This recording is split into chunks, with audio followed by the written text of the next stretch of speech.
கர்த்தர் நல்லவர், கர்த்தர் நல்லவர், கர்த்தர் நல்லவர். வேற ஒன்றும் எனக்கு சொல்ல தெரியாது. ஒன்னே ஒன்று சொல்ல முடியும், நல்லவர் என்பதை. கைத்தட்டி கர்த்தருக்கு நன்றி சொல்லுங்க. இந்த நாளில் இந்த இரண்டாவது ஆராதனைக்காய் தேவனுடைய பாதத்தில் கருத்தாய் என்னுடைய இருதயத்தின் அடித்தளத்திலிருந்து பரலோகத்தை நோக்கி பார்க்கிற வேளையில பரலோகத்தில் இருந்து தேவனுடைய ஆவியானவர் என்னோடு இடைப்பட்டு ஒரு அழகான வசனத்தை உங்கள் மத்தியில் பகிர்ந்து கொள்ளும்படி என்னை உந்தி ஏவி எழுப்பி கொண்டு வந்து நிறுத்தி இருக்கிறார். வசனத்தை வாசிக்கலாம். 1 தீமோத்தேயு புஸ்தகம் 2ஆம் அதிகாரம். தேங்க்யூ வண்டர்ஃபுல் த ஹோலி ஸ்பிரிட். 1வது 2வது வசனத்தை வாசிக்கலாமா? 1 தீமோத்தேயு 2ஆம் அதிகாரம் 1வது 2வது வசனம். நான் பிரதானமாய் சொல்லுகிற புத்தி என்னவெனில், எல்லா மனுஷருக்காகவும் விண்ணப்பங்களையும் ஜெபங்களையும் வேண்டுதல்களையும் ஸ்தோத்திரங்களையும் பண்ண வேண்டும். நாம் எல்லா பக்தியோடும் நல் ஒழுக்கத்தோடும் களங்கம் இல்லாமல் அமைதல் உள்ள ஜீவனம் பண்ணும்படிக்கு ராஜாக்களுக்காகவும் அதிகாரமுள்ள யாவருக்காகவும், கைத்தட்டி கர்த்தருக்கு நன்றி சொல்லுங்க, அப்படியே செய்ய வேண்டும். இந்த 2 வசனத்தை கொஞ்சம் உள்ள போய் கவனிச்சிங்கன்னா ஒரு சத்தியம், ஆழமான சத்தியம் இருப்பதை நீங்க பார்க்க முடியும். இங்க பாருங்க, விண்ணப்பம் பண்ணணுமா, ஜெபம் பண்ணணுமா, வேண்டுதல் செய்யணுமா, ஸ்தோத்திரம் பண்ணணுமா? யாருக்கெல்லாம் பண்ணணுமா? ராஜாக்களுக்கு பண்ணணுமா, அதிகாரிகளுக்கு பண்ணணுமா? எதுக்கு பண்ணணும் அப்படிங்கிறதுக்கு ஒரே ஒரு பதில் தான் அங்க உள்ள இருக்குது. இத்தனை காரியம் எதற்கு செய்யணும்னா, அங்க வேதம் சொல்லுது, களங்கம் இல்லாமல் அமைதலுள்ள ஜீவனம் பண்ணும்படிக்கு. கைத்தட்டி கர்த்தருக்கு நன்றி சொல்லுங்க. களங்கம் இல்லாமல், குழப்பம் இல்லாமல், துக்கம் இல்லாமல், விரக்தி இல்லாமல், வேதனை இல்லாமல், கண்ணீர் இல்லாமல், பாடுகள் இல்லாமல் அமைதலுள்ள ஒரு வாழ்க்கை வாழ்வதற்கு நம்ம செய்ய வேண்டிய பணிகள் எல்லாம் மேலே எழுதியிருக்கு. என்னென்னுக்கு பண்ணணுமா? விண்ணப்பம் பண்ணணும். எதுக்கு விண்ணப்பம் பண்ணணும்? நான் அமைதலுள்ள ஒரு வாழ்க்கை வாழணும்னா நான் விண்ணப்பம் பண்ணணும். அடுத்து, நான் அமைதலுள்ள ஒரு குடும்பத்தை நடத்தணும்னா நான் ஜெபம் பண்ணணும். அடுத்து, நான் அமைதலுள்ள ஒரு வேலை செய்யணும்னா நான் என்ன பண்ணணும்? வேண்டுதல் பண்ணணும். நான் அமைதலுள்ள ஒரு ஊழியத்தை செய்யணும்னா நான் என்ன பண்ணணும்? ஸ்தோத்திரங்களே பண்ணணும். எல்லா கேள்விக்கும் ஒரே பதில் தான். எதற்கு இத்தனை வேலை செய்யணும்னா, அமைதலுள்ள ஒரு வாழ்க்கை வாழ நம்ம விண்ணப்பம் பண்ணணும், வேண்டுதல் பண்ணணும், ஜெபம் பண்ணணும், ஸ்தோத்திரம் பண்ணணும். 4மே ஒன்று மாதிரி தான் தெரியும். ஆனால் 4லையும் 4 விதமான வித்தியாசம் இருக்கு.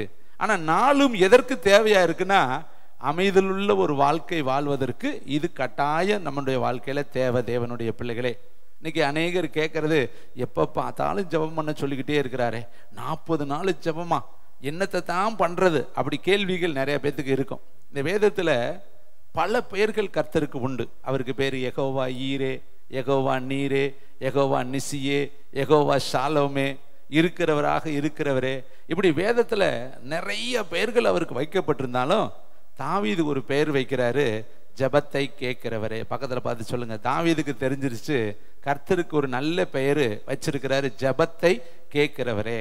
அடுத்து இன்னொரு பேர் வைக்கிறாரு, மாம்சமாகி யாவரும் உம்மிடத்துல வருவார்கள், மெய்யாகவே கர்த்தர் என் ஜெபத்தை கேட்டார். அப்ப ஜெபத்தை கேட்கிற ஒரு கர்த்தர் நம் நடுவில் இருக்கிறார். ஆனா நம்மகிட்ட எதிர்பார்க்கிறது என்னன்னா, நீ களங்கமில்லாமல் வாழணுமா, அமைதலுள்ள ஒரு வாழ்க்கை வாழணுமா, சந்தோஷமான ஒரு வாழ்க்கை வாழணுமா, சமாதானமுள்ள ஒரு சாலமோனுடைய ஆட்சி உனக்கு காணப்படணுமா?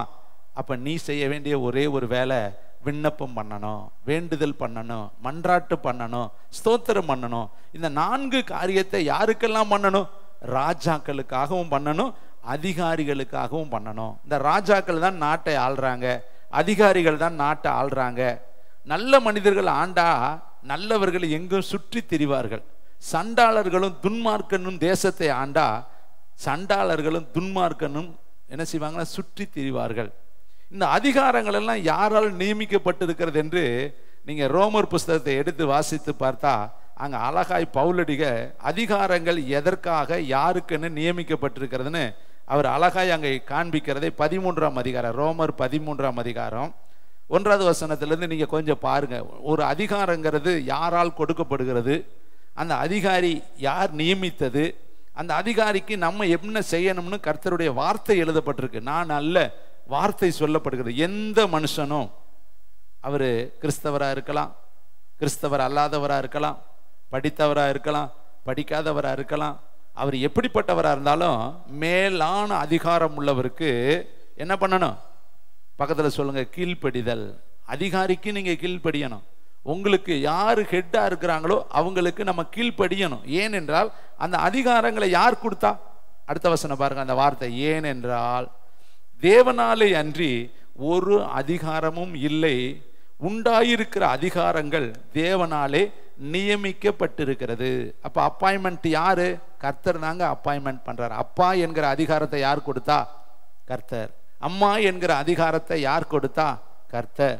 இன்னும் முதலாளி என்கிற அதிகாரத்தை யார் கொடுத்தா? கர்த்தர்.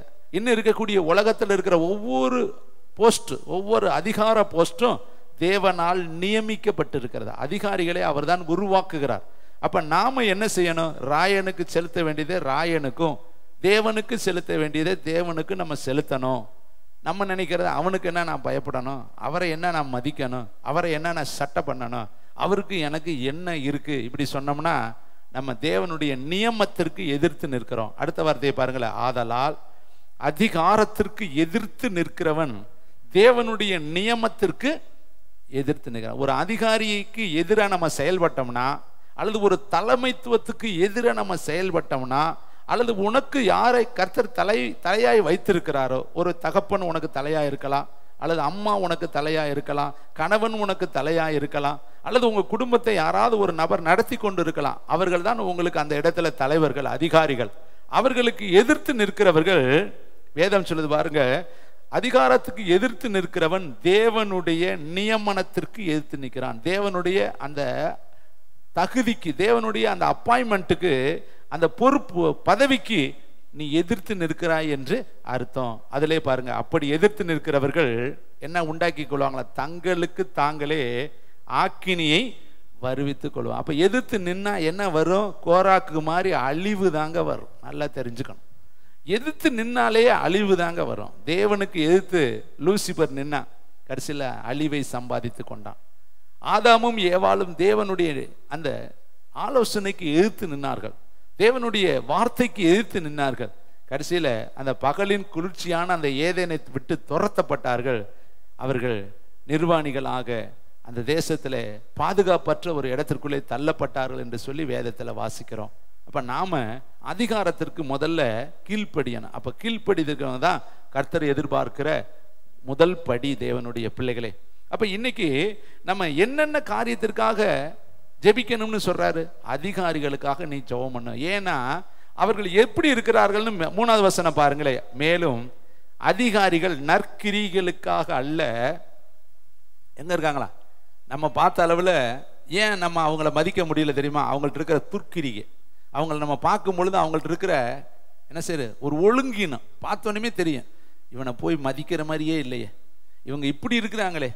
வேதம் சொல்லுது அவர்கள் அப்படித்தான் இருப்பார்கள். அவர்கள் துர்க்கிரிகளில் உள்ளவர்களாத்தான், துர்க்கிரிகளுக்கே பயங்கரமாக இருக்கிறார்கள். ஆகையால் நீ அதிகாரத்திற்கு பயப்படாதிருக்க வேண்டுமானால் நீ என்ன செய்யணுமா? நன்மை செய், அதனால் உனக்கு புகழ்ச்சி உண்டாகும். அப்ப நீயே அந்த துர்க்கிரிகளை பார்த்து சோர்ந்து போயிடாதபடி நன்மை செய்ய.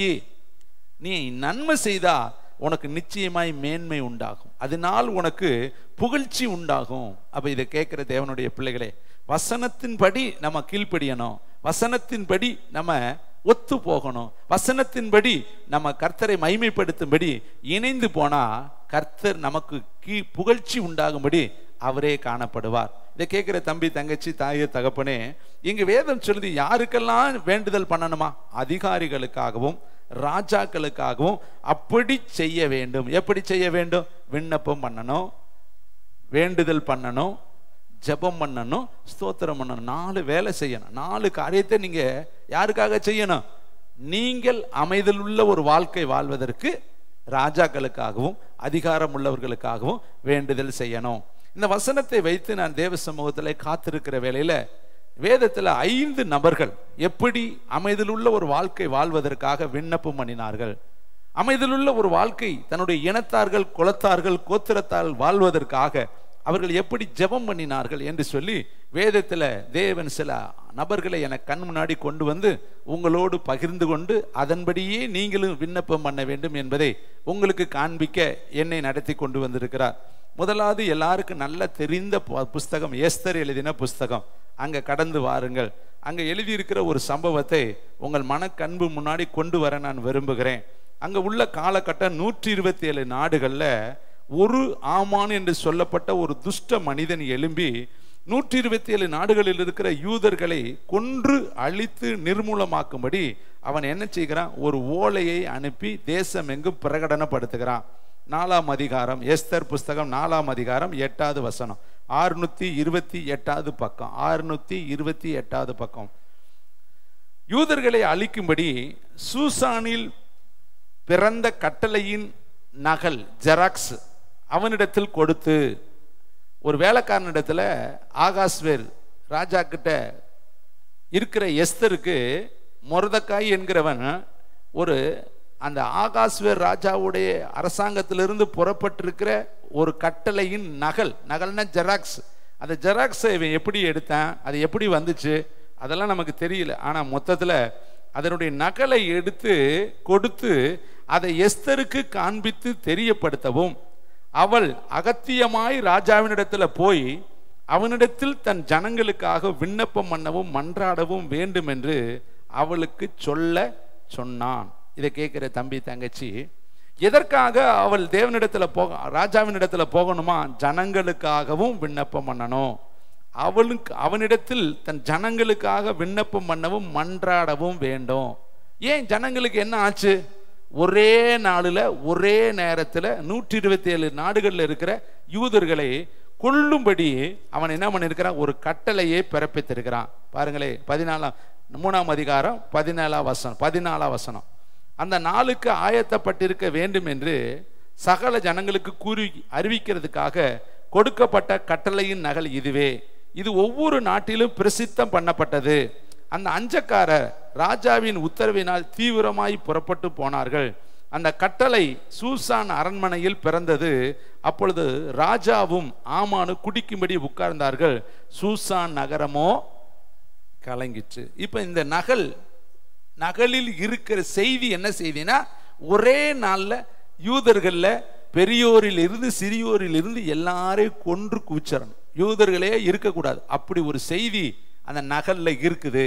அந்த செய்தி அதுல போயிருக்கு. அதனாலதான் அந்த நகரமே, சூசான் நகரமே கலங்கினது. இதை கேட்கிற தம்பி தங்கச்சி தாயே தகப்பனே, இப்படிப்பட்ட ஒரு செய்தி 127 நாடுகளிலும் பிரசித்தமாச்சு. ஆனா அரண்மனையில இதை பத்தி எஸ்தருக்கு தெரியல. ஏன்னா அவ அரண்மனையில் இருக்கிறா. அவள் இருக்கிற இடத்துல இந்த செய்தி என்ன செய்யப்படல? வாசிக்கப்படல, அறிவிக்கப்படல, பறைமுறை சாற்றப்படல, தம்புரு அடிக்கப்படல. அவளுக்கு இந்த செய்தி ஒன்றும் தெரியாமல் அவள் சந்தோஷமா சாப்பிட தூங்க அழகாய் சந்தோஷமா இருக்கிறா. அவளுக்கு எந்த விதமான காரியமும் தெரியல. நாட்டில் என்ன நடக்குதுன்னே தெரியல.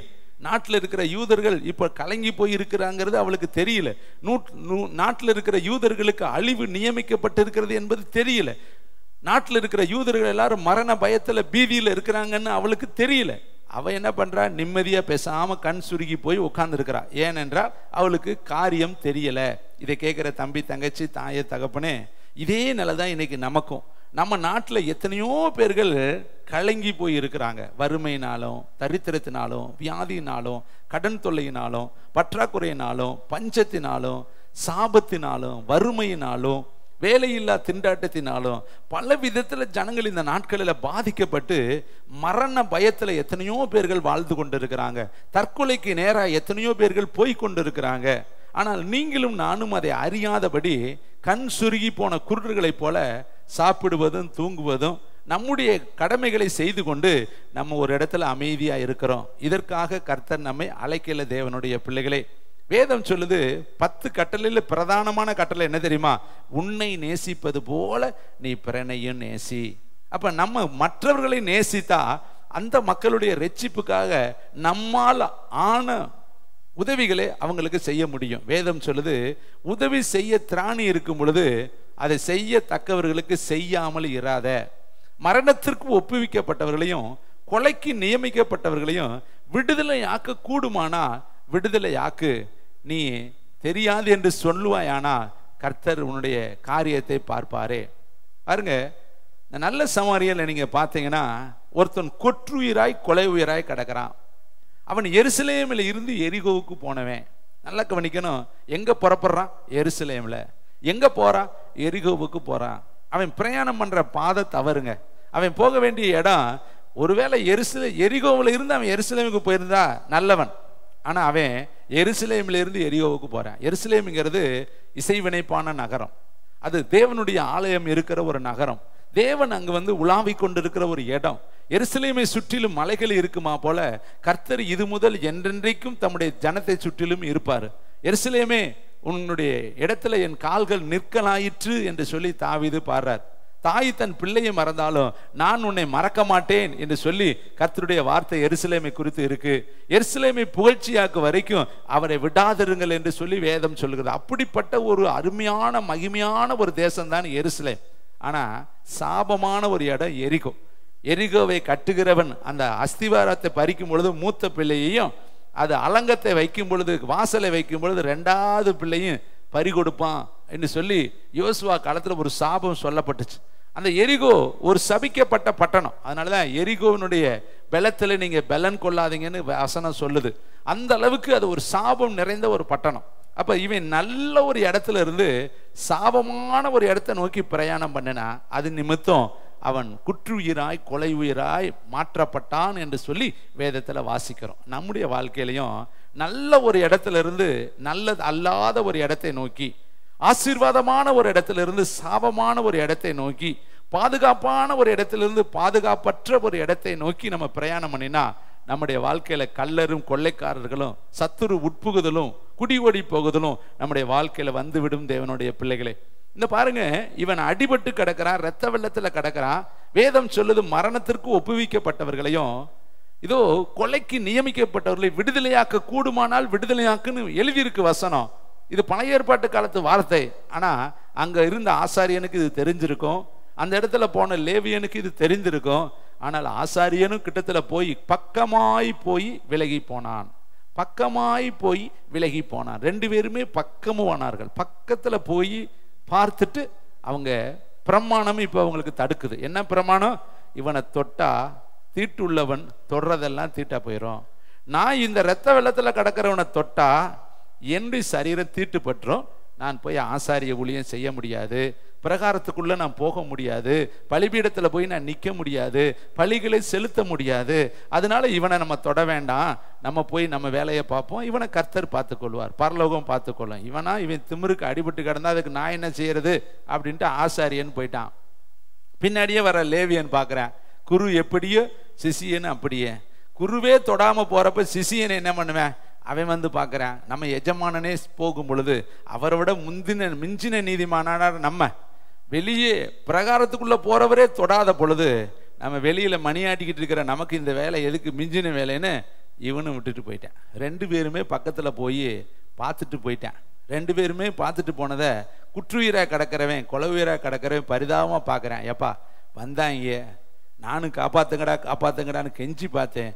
ரெண்டு வயலும் பிரமாணம் தான் முக்கியம், நான் உன்னை தொட்டா தீட்டுப்பட்டுருவேன்னு விட்டுட்டே போயிட்டாங்களே என்று சொல்லி அவன் இன்னும் வேதனையோடு படுத்து கிடக்கிறான்.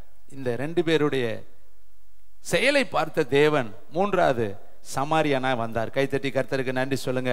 அவர் வந்து அவனை தூக்கி சத்திரத்துக்கு தன் சுய வாகனத்துல ஏற்றி சத்திரத்துக்கு கொண்டு போய் அங்க இருக்கிற சத்திரக்காரன்னா பாஸ்டர், அங்க இருக்கிற ரெவரண்ட், அங்க இருக்கிற ஊழியக்காரன், அவன் தான் சத்திரத்தை காக்கக்கூடிய சத்திரக்காரன். அவன்கிட்ட கொடுத்து ரெண்டு பணம் கொடுத்தாரான். ஒன்று பழைய ஏற்பாடு என்கிற பணம், ரெண்டு புதிய ஏற்பாடு என்கிற ரெண்டு பிரமாணத்தை கொடுத்து இவனை விசாரித்துக்கொள், நான் வருகிற பொழுது மீண்டும் உனக்கு என்ன கொடுத்துறேன், நீ அதிக பிரயாசத்தோடு நீ விசாரித்தேனா உனக்குரிய பலனை நான் வர்றப்ப என்ன செஞ்சிருவேன், உனக்கு கொடுத்துருவேன்னு சொல்லி ரெண்டு பிரமாணத்தை ரெண்டு பணத்தை அவனிடத்துல கொடுத்து விசாரிக்க சொல்லி விட்டுட்டு போனார். கைத்தட்டி கர்த்தருக்கு நன்றி சொல்லுங்க. நீ எங்க கடந்தாலும் தூக்கிட்டு வந்து எங்க கொண்டாந்து விடுவாரு? சத்திரத்தில் கொண்டாந்து. இதுதான் சத்திரம். உங்களுக்கு சத்திரம் பரலவு கொண்டு போய் சேர்க்கிற இடம் இதுதான். இங்கே தான் நாங்கள் உங்களை விசாரிக்கணும்.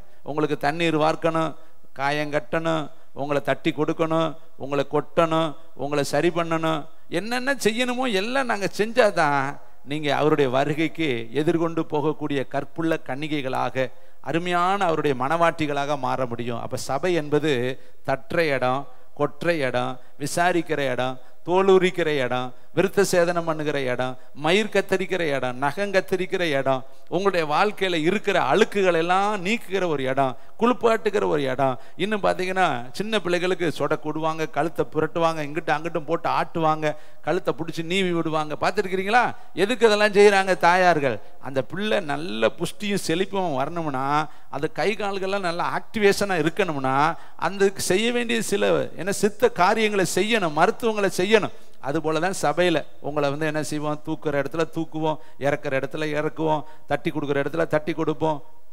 உங்களுடைய வாழ்க்கையில் என்னென்ன செய்தால் நீங்கள் தேவனுடைய மனவாட்டிகளாக, அவருடைய கற்புள்ள கன்னிகைகளாக நிற்க பாத்திரவான்களாய் மாறுவீர்களோ, அதையெல்லாம் ஒரு சபையில் இருக்கிற கண்காணிகள், சபையில் இருக்கிற காரியதர்சிகள், சபையில் இருக்கக்கூடிய சத்திரக்காரர்கள், ஊழியக்காரர்கள் அதை செய்யணும். தேவனுடைய பிள்ளைகளே பாருங்களே, பொண்ணு அதில் இருக்கிற அந்த கசுறுகள்லாம் நீக்கினா தாங்க அது அழகாய் ஜுவாலிக்கும். வெள்ளி வைரம் அதுல எல்லாம் போட்டு பட்டையை தீட்டுனா தாங்க அது மின்னும். அப்ப நம்முடைய வாழ்க்கையிலையும் ஒரு வேலைக்காரையும் ஊழியக்காரையும் பட்டை தீட்டை சங்கடப்பட்டான்னு வச்சுங்களே, நீங்க ஜுவாலிக்கவே முடியாத தேவனுடைய பிள்ளைகளை. பட்டையை தீட்ட தான் உங்களுக்குள்ள இருந்து ஜுவாலை பிறக்கும். அதனாலதான் ஊழியக்காரர்கள் உங்களுடைய வாழ்க்கையில சில நேரத்தில் சிரிப்பாகவும், சில நேரத்தில் கோபமாகவும், சில நேரத்தில் அன்பாகவும், சில நேரத்தில் தலையில கொற்றவங்களாகவும் இருக்கிறாங்க. வேதத்துல சொல்லப்பட்டிருக்கு, பெரம்பை கை ஆடாதவன், கையை எடுக்காதவன் தன் பிள்ளையை பகைக்கிறான், அவனுடைய இருதயத்துல மதியீனம் ஒட்டி கிடக்குமா. தண்டனையின் பிரம்போ அந்த மதியீனத்தை அவனுடைய இருதயத்திலிருந்து எடுத்து போட்டுருமா.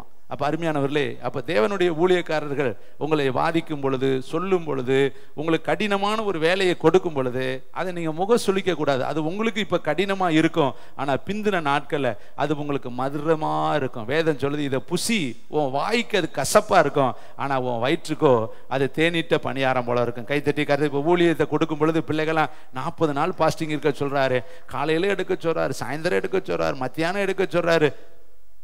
நாங்களும் இந்த பாதையில கடந்து வந்தாங்க. எத்தனையோ 40 நாள் ஜெபம் நாங்க இருந்திருக்கிறோம், எத்தனையோ ராப்பகலாய் ஊழியம் செய்திருக்கிறோம். நானும் என் வயசுக்கு நடிச்சாம 1 மணிக்கு முழிச்சு நடந்து போனா கூட விழுந்துருவேன். அப்படி இருக்கு எனக்கு தூக்க கெடுதி. ஏன்னா உட்கார்ந்து அப்படி இருந்தா தாங்க ஊழியம் செய்ய முடியும். நான் வாட்டில் நின்று ஊழியம் செய்ய முடியாது. இதற்கு கொடுக்க வேண்டிய விளக்கரையத்தை கொடுத்தால்தான் கர்த்தர் அந்த விளக்கரையத்தை பார்த்து நம்மளை பயன்படுத்துவார். அப்ப பிரயாசப்படுகிறவர்கள் பக்கத்துல சொல்லுங்க, பலனில் முந்தி பங்கடைவார். நீ பிரயாசப்படு. இந்த காலத்துல இளம் வயதுல நுகத்தை சும, பிந்தின காலத்துல கர்த்தர் உன்னை மகிமையாய் மாற்றுவார். நான் ஊழியத்துக்கு வர்றப்ப 24 வயது.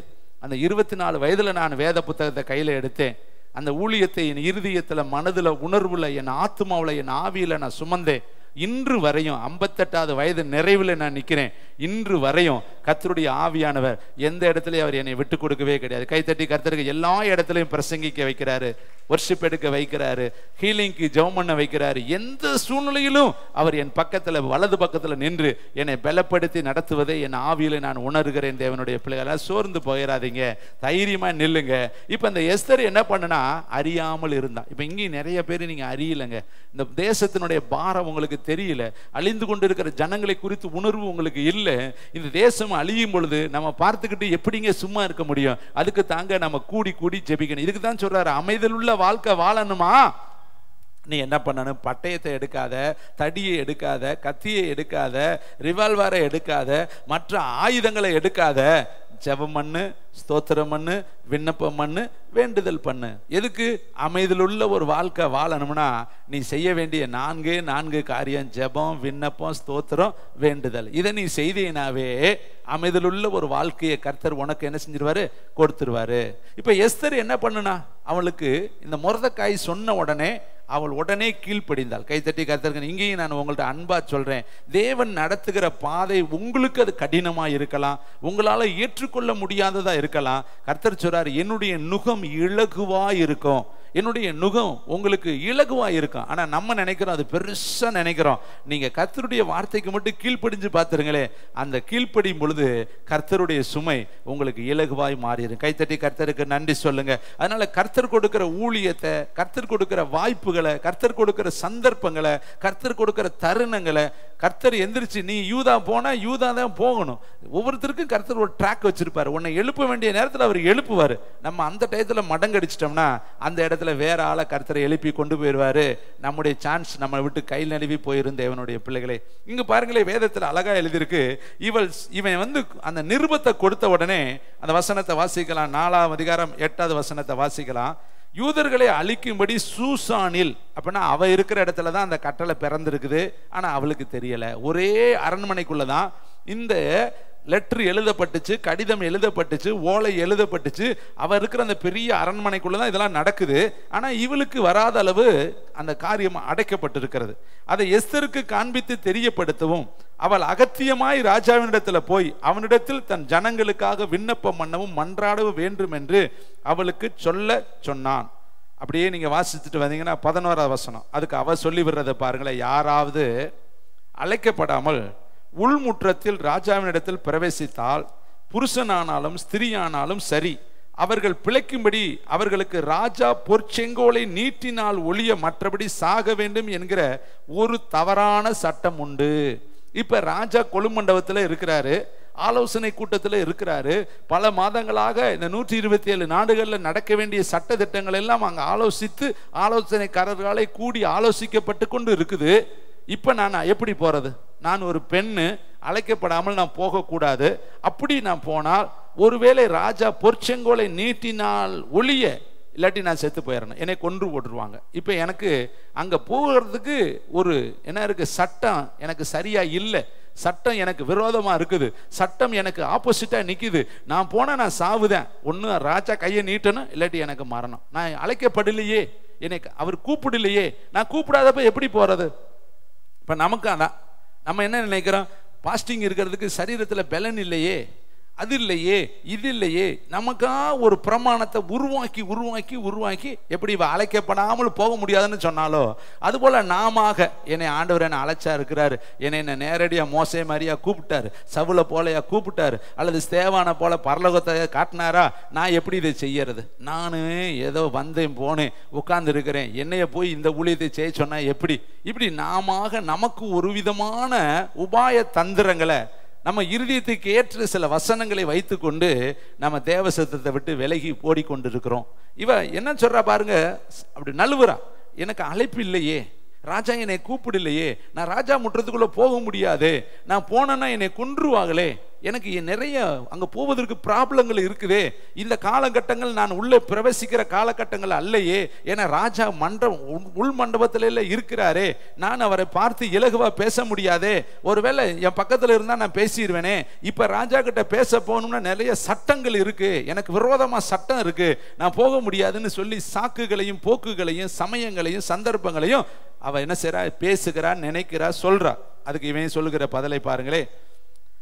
புருஷனாலும் சிறியானாலும் சரி, அவர்கள் பிழைக்கும்படி அவர்களுக்கு ராஜா பொற்செங்கோலை நீட்டினால் ஒழிய மற்றபடி சாக வேண்டும் என்கிற ஒரு தவறான சட்டம் உண்டு. இது ராஜாவின் சகல ஊழியக்காரருக்கும் ராஜாவில் உள்ள நாடுகளில் உள்ள சகல ஜனங்களுக்கு தெரியும்.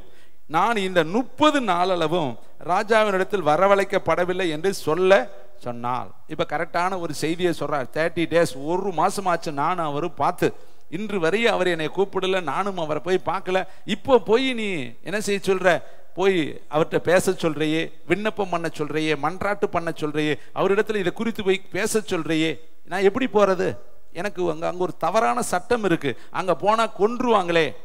இப்ப உண்மையான ஒரு சகோதரனா என்ன பண்ணுவேன், அப்படியாமா சரி அவர் வர்ற அன்னைக்கு பார்த்துக்கலான்னு உட்காந்துருப்பான்ல. ஆனா இவன் என்ன சொல்லி விடுறான் பாருங்க, 12ஆம் வசனம். எஸ்தரின் வார்த்தைகளை மொர்தெகாய்க்கு தெரிவித்தார்கள். மொர்தெகாய் எஸ்தருக்கு திரும்ப சொல்ல சொன்னது, நீ ராஜாவின் அரண்மனையில் இருக்கிறதுனால் மற்ற யூதர்களை தப்பக்கூடாது இருக்க நீ தப்புவா என்று உன் மனதிலே நினைத்து கொள்ளாதே. நீ இந்த காலத்திலே மௌனமாய் இருந்தா யூதருக்கு சகாயமும் ரட்சிப்பும் வேறு ஒரு இடத்திலிருந்து எழும்பும். அப்பொழுது நீயும் உன் தகப்பன் குடும்பத்தாரும் அழிவீர்கள்.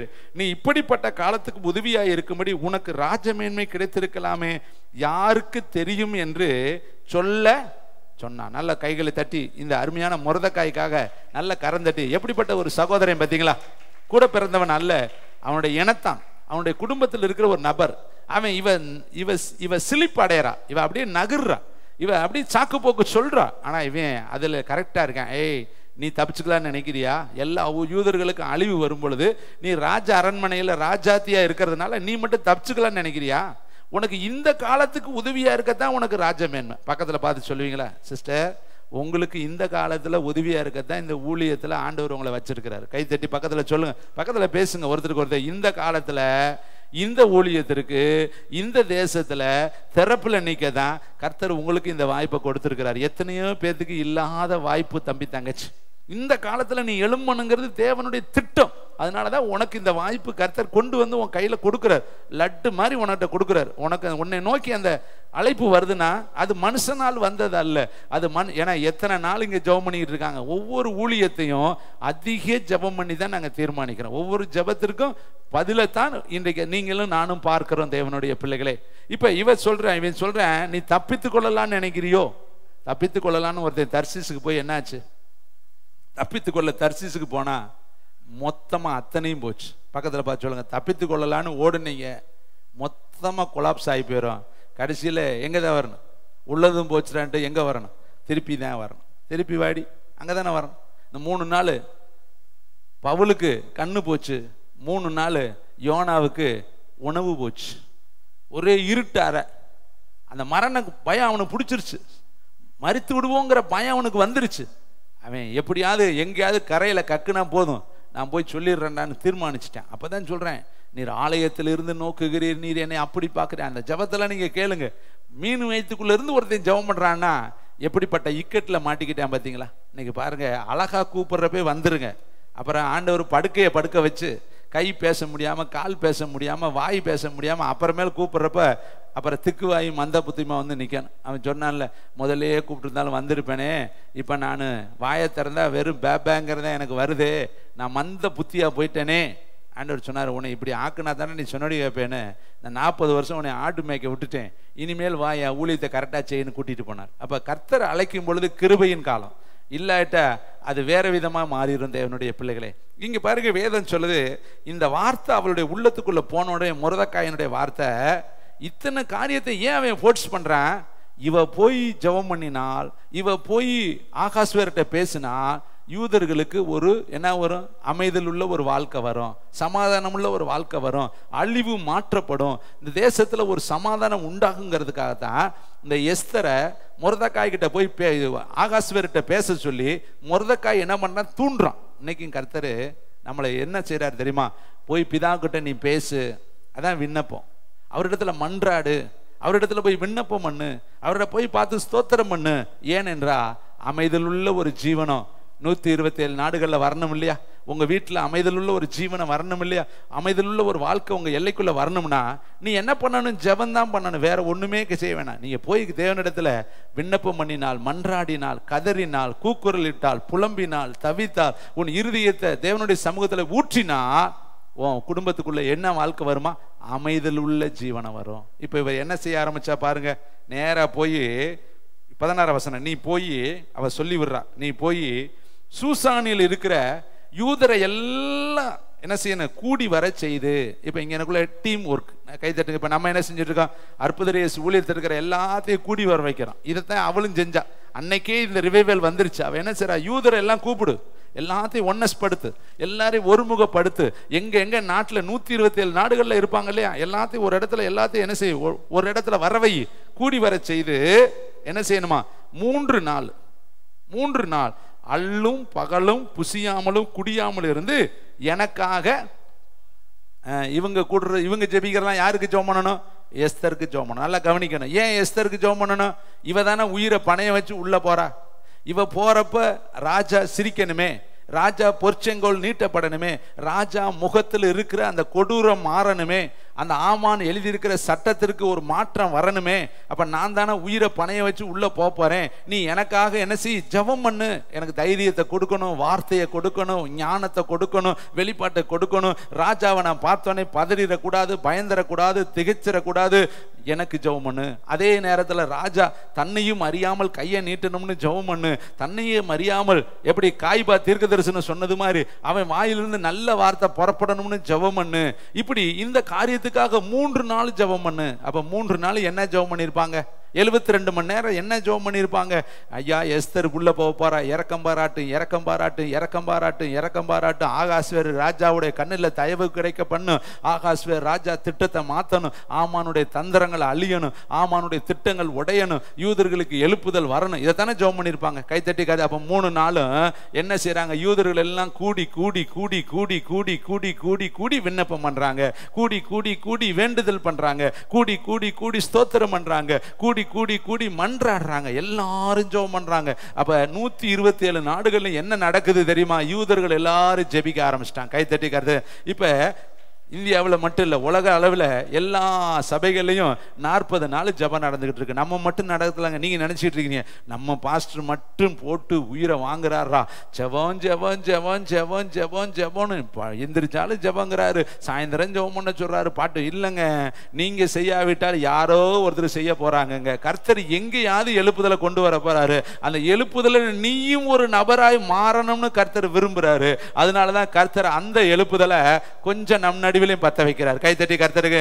அந்த பாத்திரத்துல நீயும் பங்கு பெறணும் இல்லையா? இந்த பாத்திரத்தை பானம் பண்ணினால் ஒழிய ஒருவனும் பிதாவின் இடத்துல வந்து சேர முடியாதுன்னு சொன்னார் இல்லையா? இந்த பாத்திரம் உங்களுக்கு நித்திய ஜீவனை கொடுக்குன்னு சொன்னார் இல்லையா? இந்த ஊழியம் உங்களுக்கு நித்திய ஜீவனை கொடுக்கும். அதனால நீயும் இந்த 40 நாள் மற்றவங்களை போல இராதபடி நீயும் என்னுடைய சமூகத்துல உன்னை தோலுரிக்கு ஒப்பு கொடுத்து, மன்றாட்டுக்கு ஒப்பு கொடுத்து, விருத்து சேதனத்துக்கு ஒப்பு கொடுத்து, இருதயத்தை ஒட்டச்சு ஊத்தி தேவ சமூகத்துல நீ ஜெபம் பண்ணினா எழுப்புதல்ல நீயும் ஒரு பங்குதாரரா மாற முடியும். கைத்தட்டி கர்த்தருக்கு நன்றி சொல்லுங்க. இவன் 3 நாள் உட்கார்ந்து ஜெபிக்கிறாங்க. 3 நாள் இவங்க எல்லாம் ஜெபிக்கிறாங்க. எஸ்தருக்காக ஜெபம் பண்றா. இவன் என்ன பண்றா? காலாடிக்கிட்டு உட்கார்ந்துருந்தாளா? இவன் நல்லா தூங்குனாளா? இவன் நல்லா பெத்தையில படுத்து கிடந்தாளா?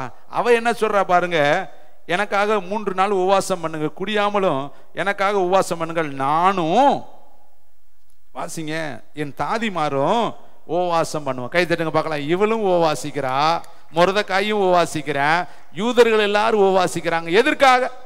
அமைதல் உள்ள ஒரு ஜீவனை வேணும். ஏன்னா சூசான் நகரம் கலங்கி இருக்குது, மரண பயம் வந்துருச்சு. சூசான் நகரம் முழுசும் மரண தேதி குறிக்கப்பட்டுருச்சுங்க. உங்களுக்கு ஒரு டேட் குறிக்கப்பட்டுட்டா எப்படி இருக்கு யோசித்து பாருங்க. எசேக்கியா ராஜாவுக்கு ஒரு தேதி வந்துச்சு. என்ன தெரியுமா? ஏசையா வர்றாரு. எசேக்கியா வீட்டு காரியத்தை ஒழுங்குபடுத்தும், பிழைக்க மாட்டீர். அவ்வளவுதான். ஒரு சின்ன வார்த்தை, நமக்கு பார்க்க ஒரு சின்ன வார்த்தை தானே. ஆனா தகையலான் குருவிகளை போல நம்மகிட்ட நான் கடிச்சேங்கிறேன். நான் இந்த பூமியிலிருந்து இனிமேல் உன்னை நான் பார்க்கவே முடியாது, நான் ஆலயத்திற்கே போக முடியாது, கூக்குரலிட்டேங்கிறேன். அந்த பகுதியில் நீங்க படிச்சு பாருங்க. அவனால ஆலயத்திற்கு போக முடியல. ஏற்கனவே அவனுக்கு எசேக்கியா வியாதி கண்டு இருக்கிறான். வியாதியில அவன் பரலோகத்துக்கு போக ஆசைப்படல. அவன் சொல்றான், நான் உண்மையா இருந்தேனே, உத்தமமா இருந்தேனே, எனக்கு போய் இப்ப திடீர்னு மரணத்தை கொடுக்க போறீங்களே, எனக்கு உதவி செய்யுங்க, நான் நல்லதானே, இன்னும் கொஞ்ச நாளைக்கு நான் உமக்காய் பெரிய காரியங்களை செய்யணும். அவன் மரணத்துக்கு ரெடியா இருந்தா ஐ வில் ரெடின்னு சொல்லி இருக்கணும்ல. ஆனா அவன் ஏன் சொல்லல? அவனுக்கு என்ன இருக்கு? இன்னும் பூமியில ஏதாவது ஒரு காரியத்தை செய்யணும்னு அவன் ஆசைப்பட்டான். அதனால அவனுக்கு ஜீவனுக்கு பிச்சை கேட்கிறேன். ஆண்டவரை பார்த்து, நான் எவ்வளவு உண்மையா இருந்தேன் ஆண்டவர். அதுக்கு வழி ஒண்ணுதான் அவனுக்கு தெரிஞ்சிச்சு, நான் உத்தமமா இருந்தேனே. கர்த்தர் பார்த்தாரு, அவனுடைய உண்மையும் உத்தமத்தையும் பார்த்தவர் அதே ஏசையாவை சொல்லி கூட்டிட்டு வர்றாரு. கை தட்டுங்க. உனக்கு யார் மூலியமா செய்தி வந்துச்சோ அவங்க மூலியமா திரும்பவும் செய்தி கொடுப்பாரு. ஆனா நீ ஜெபிக்கணும். முதல்ல இல்லைன்னு சொன்ன அதே தேவன் இருக்குதுன்னு சொல்லுவாரு. தரமாட்டேன்னு சொன்னவர் தருவேன்னு சொல்லுவாரு. உயர்த்த மாட்டேன்னு சொன்னவர் உன்னை உயர்த்துவேன்னு சொல்லுவாரு. சொல்ல வைக்க முடியும். ஏனென்றால் நான் சொல்லுவேன் ஆனாலும் மாறிடுவேன்னு சொல்லி இருக்கிறார். கைத்தட்டி கர்த்தருக்கு. ஆனா நேற்றும் இன்றும் மாறாதவர்னு இருக்குது.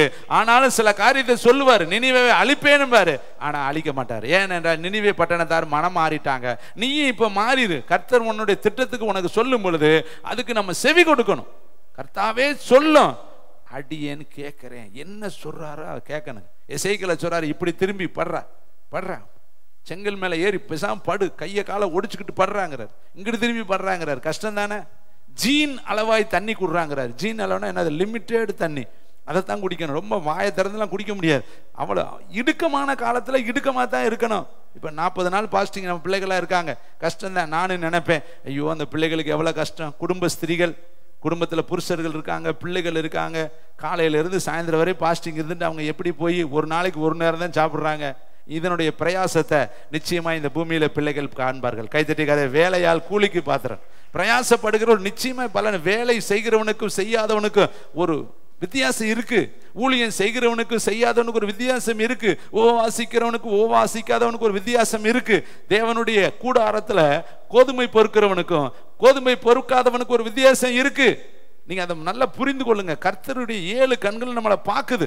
நம்ம நினைச்சுக்கிட்டு இருக்கோம் நம்ம பிரயாசத்தை யார் பார்க்கறா, ஒருவேளை நாம் பார்க்காம இருக்கலாம். நீங்க செய்யறதை மற்றவர்கள் பார்க்கும்படி நான் ஒருவேளை குரூப்ல பகிரலாம். ஆனா நான் பகிர்ந்தாலும் பகிராவிட்டாலும், நீங்க நான் பார்த்தாலும் பார்க்காவிட்டாலும், உங்களை உண்டாக்கினவர் 7 கண்கள் உள்ளவர் உங்களை 24 மணி நேரம் பார்த்துக்கிட்டே இருக்கார். கைத்தட்டி கர்த்தருக்கு நன்றி சொல்லுங்க. ஆகாரையே அவரால் பார்க்க முடியும்னா ஆலயத்தில் உட்கார்ந்துருக்கிற ஒன்றை பார்க்காமல இருப்பாரா? சொல்லுங்க. என்ன தேவனுடைய 7 கண்ணும் பார்க்குது. கைத்தட்டி கர்த்தருக்கு நன்றி சொல்லுங்க. உன் பிரயாசம் அவருக்கு வெட்ட வெளிச்சம். உன் இறுதியும் உன்னை நிமிஷத்துல உன்னை மாத்திடுவாருங்க. உன் பிரச்சனை அவருக்கு ஒரு சாதாரண சும்மா ஒரு சின்ன காரியங்க. நீ கேட்கிற எதுவுமே அவருக்கு சின்ன காரியம். ஆனா ஏன் தரமாட்டேங்கிறாரு? ஒரு காலத்தை வச்சிருக்கிறாரு. அது வரையும் உன்னை பொண்ணா மாத்தணும்.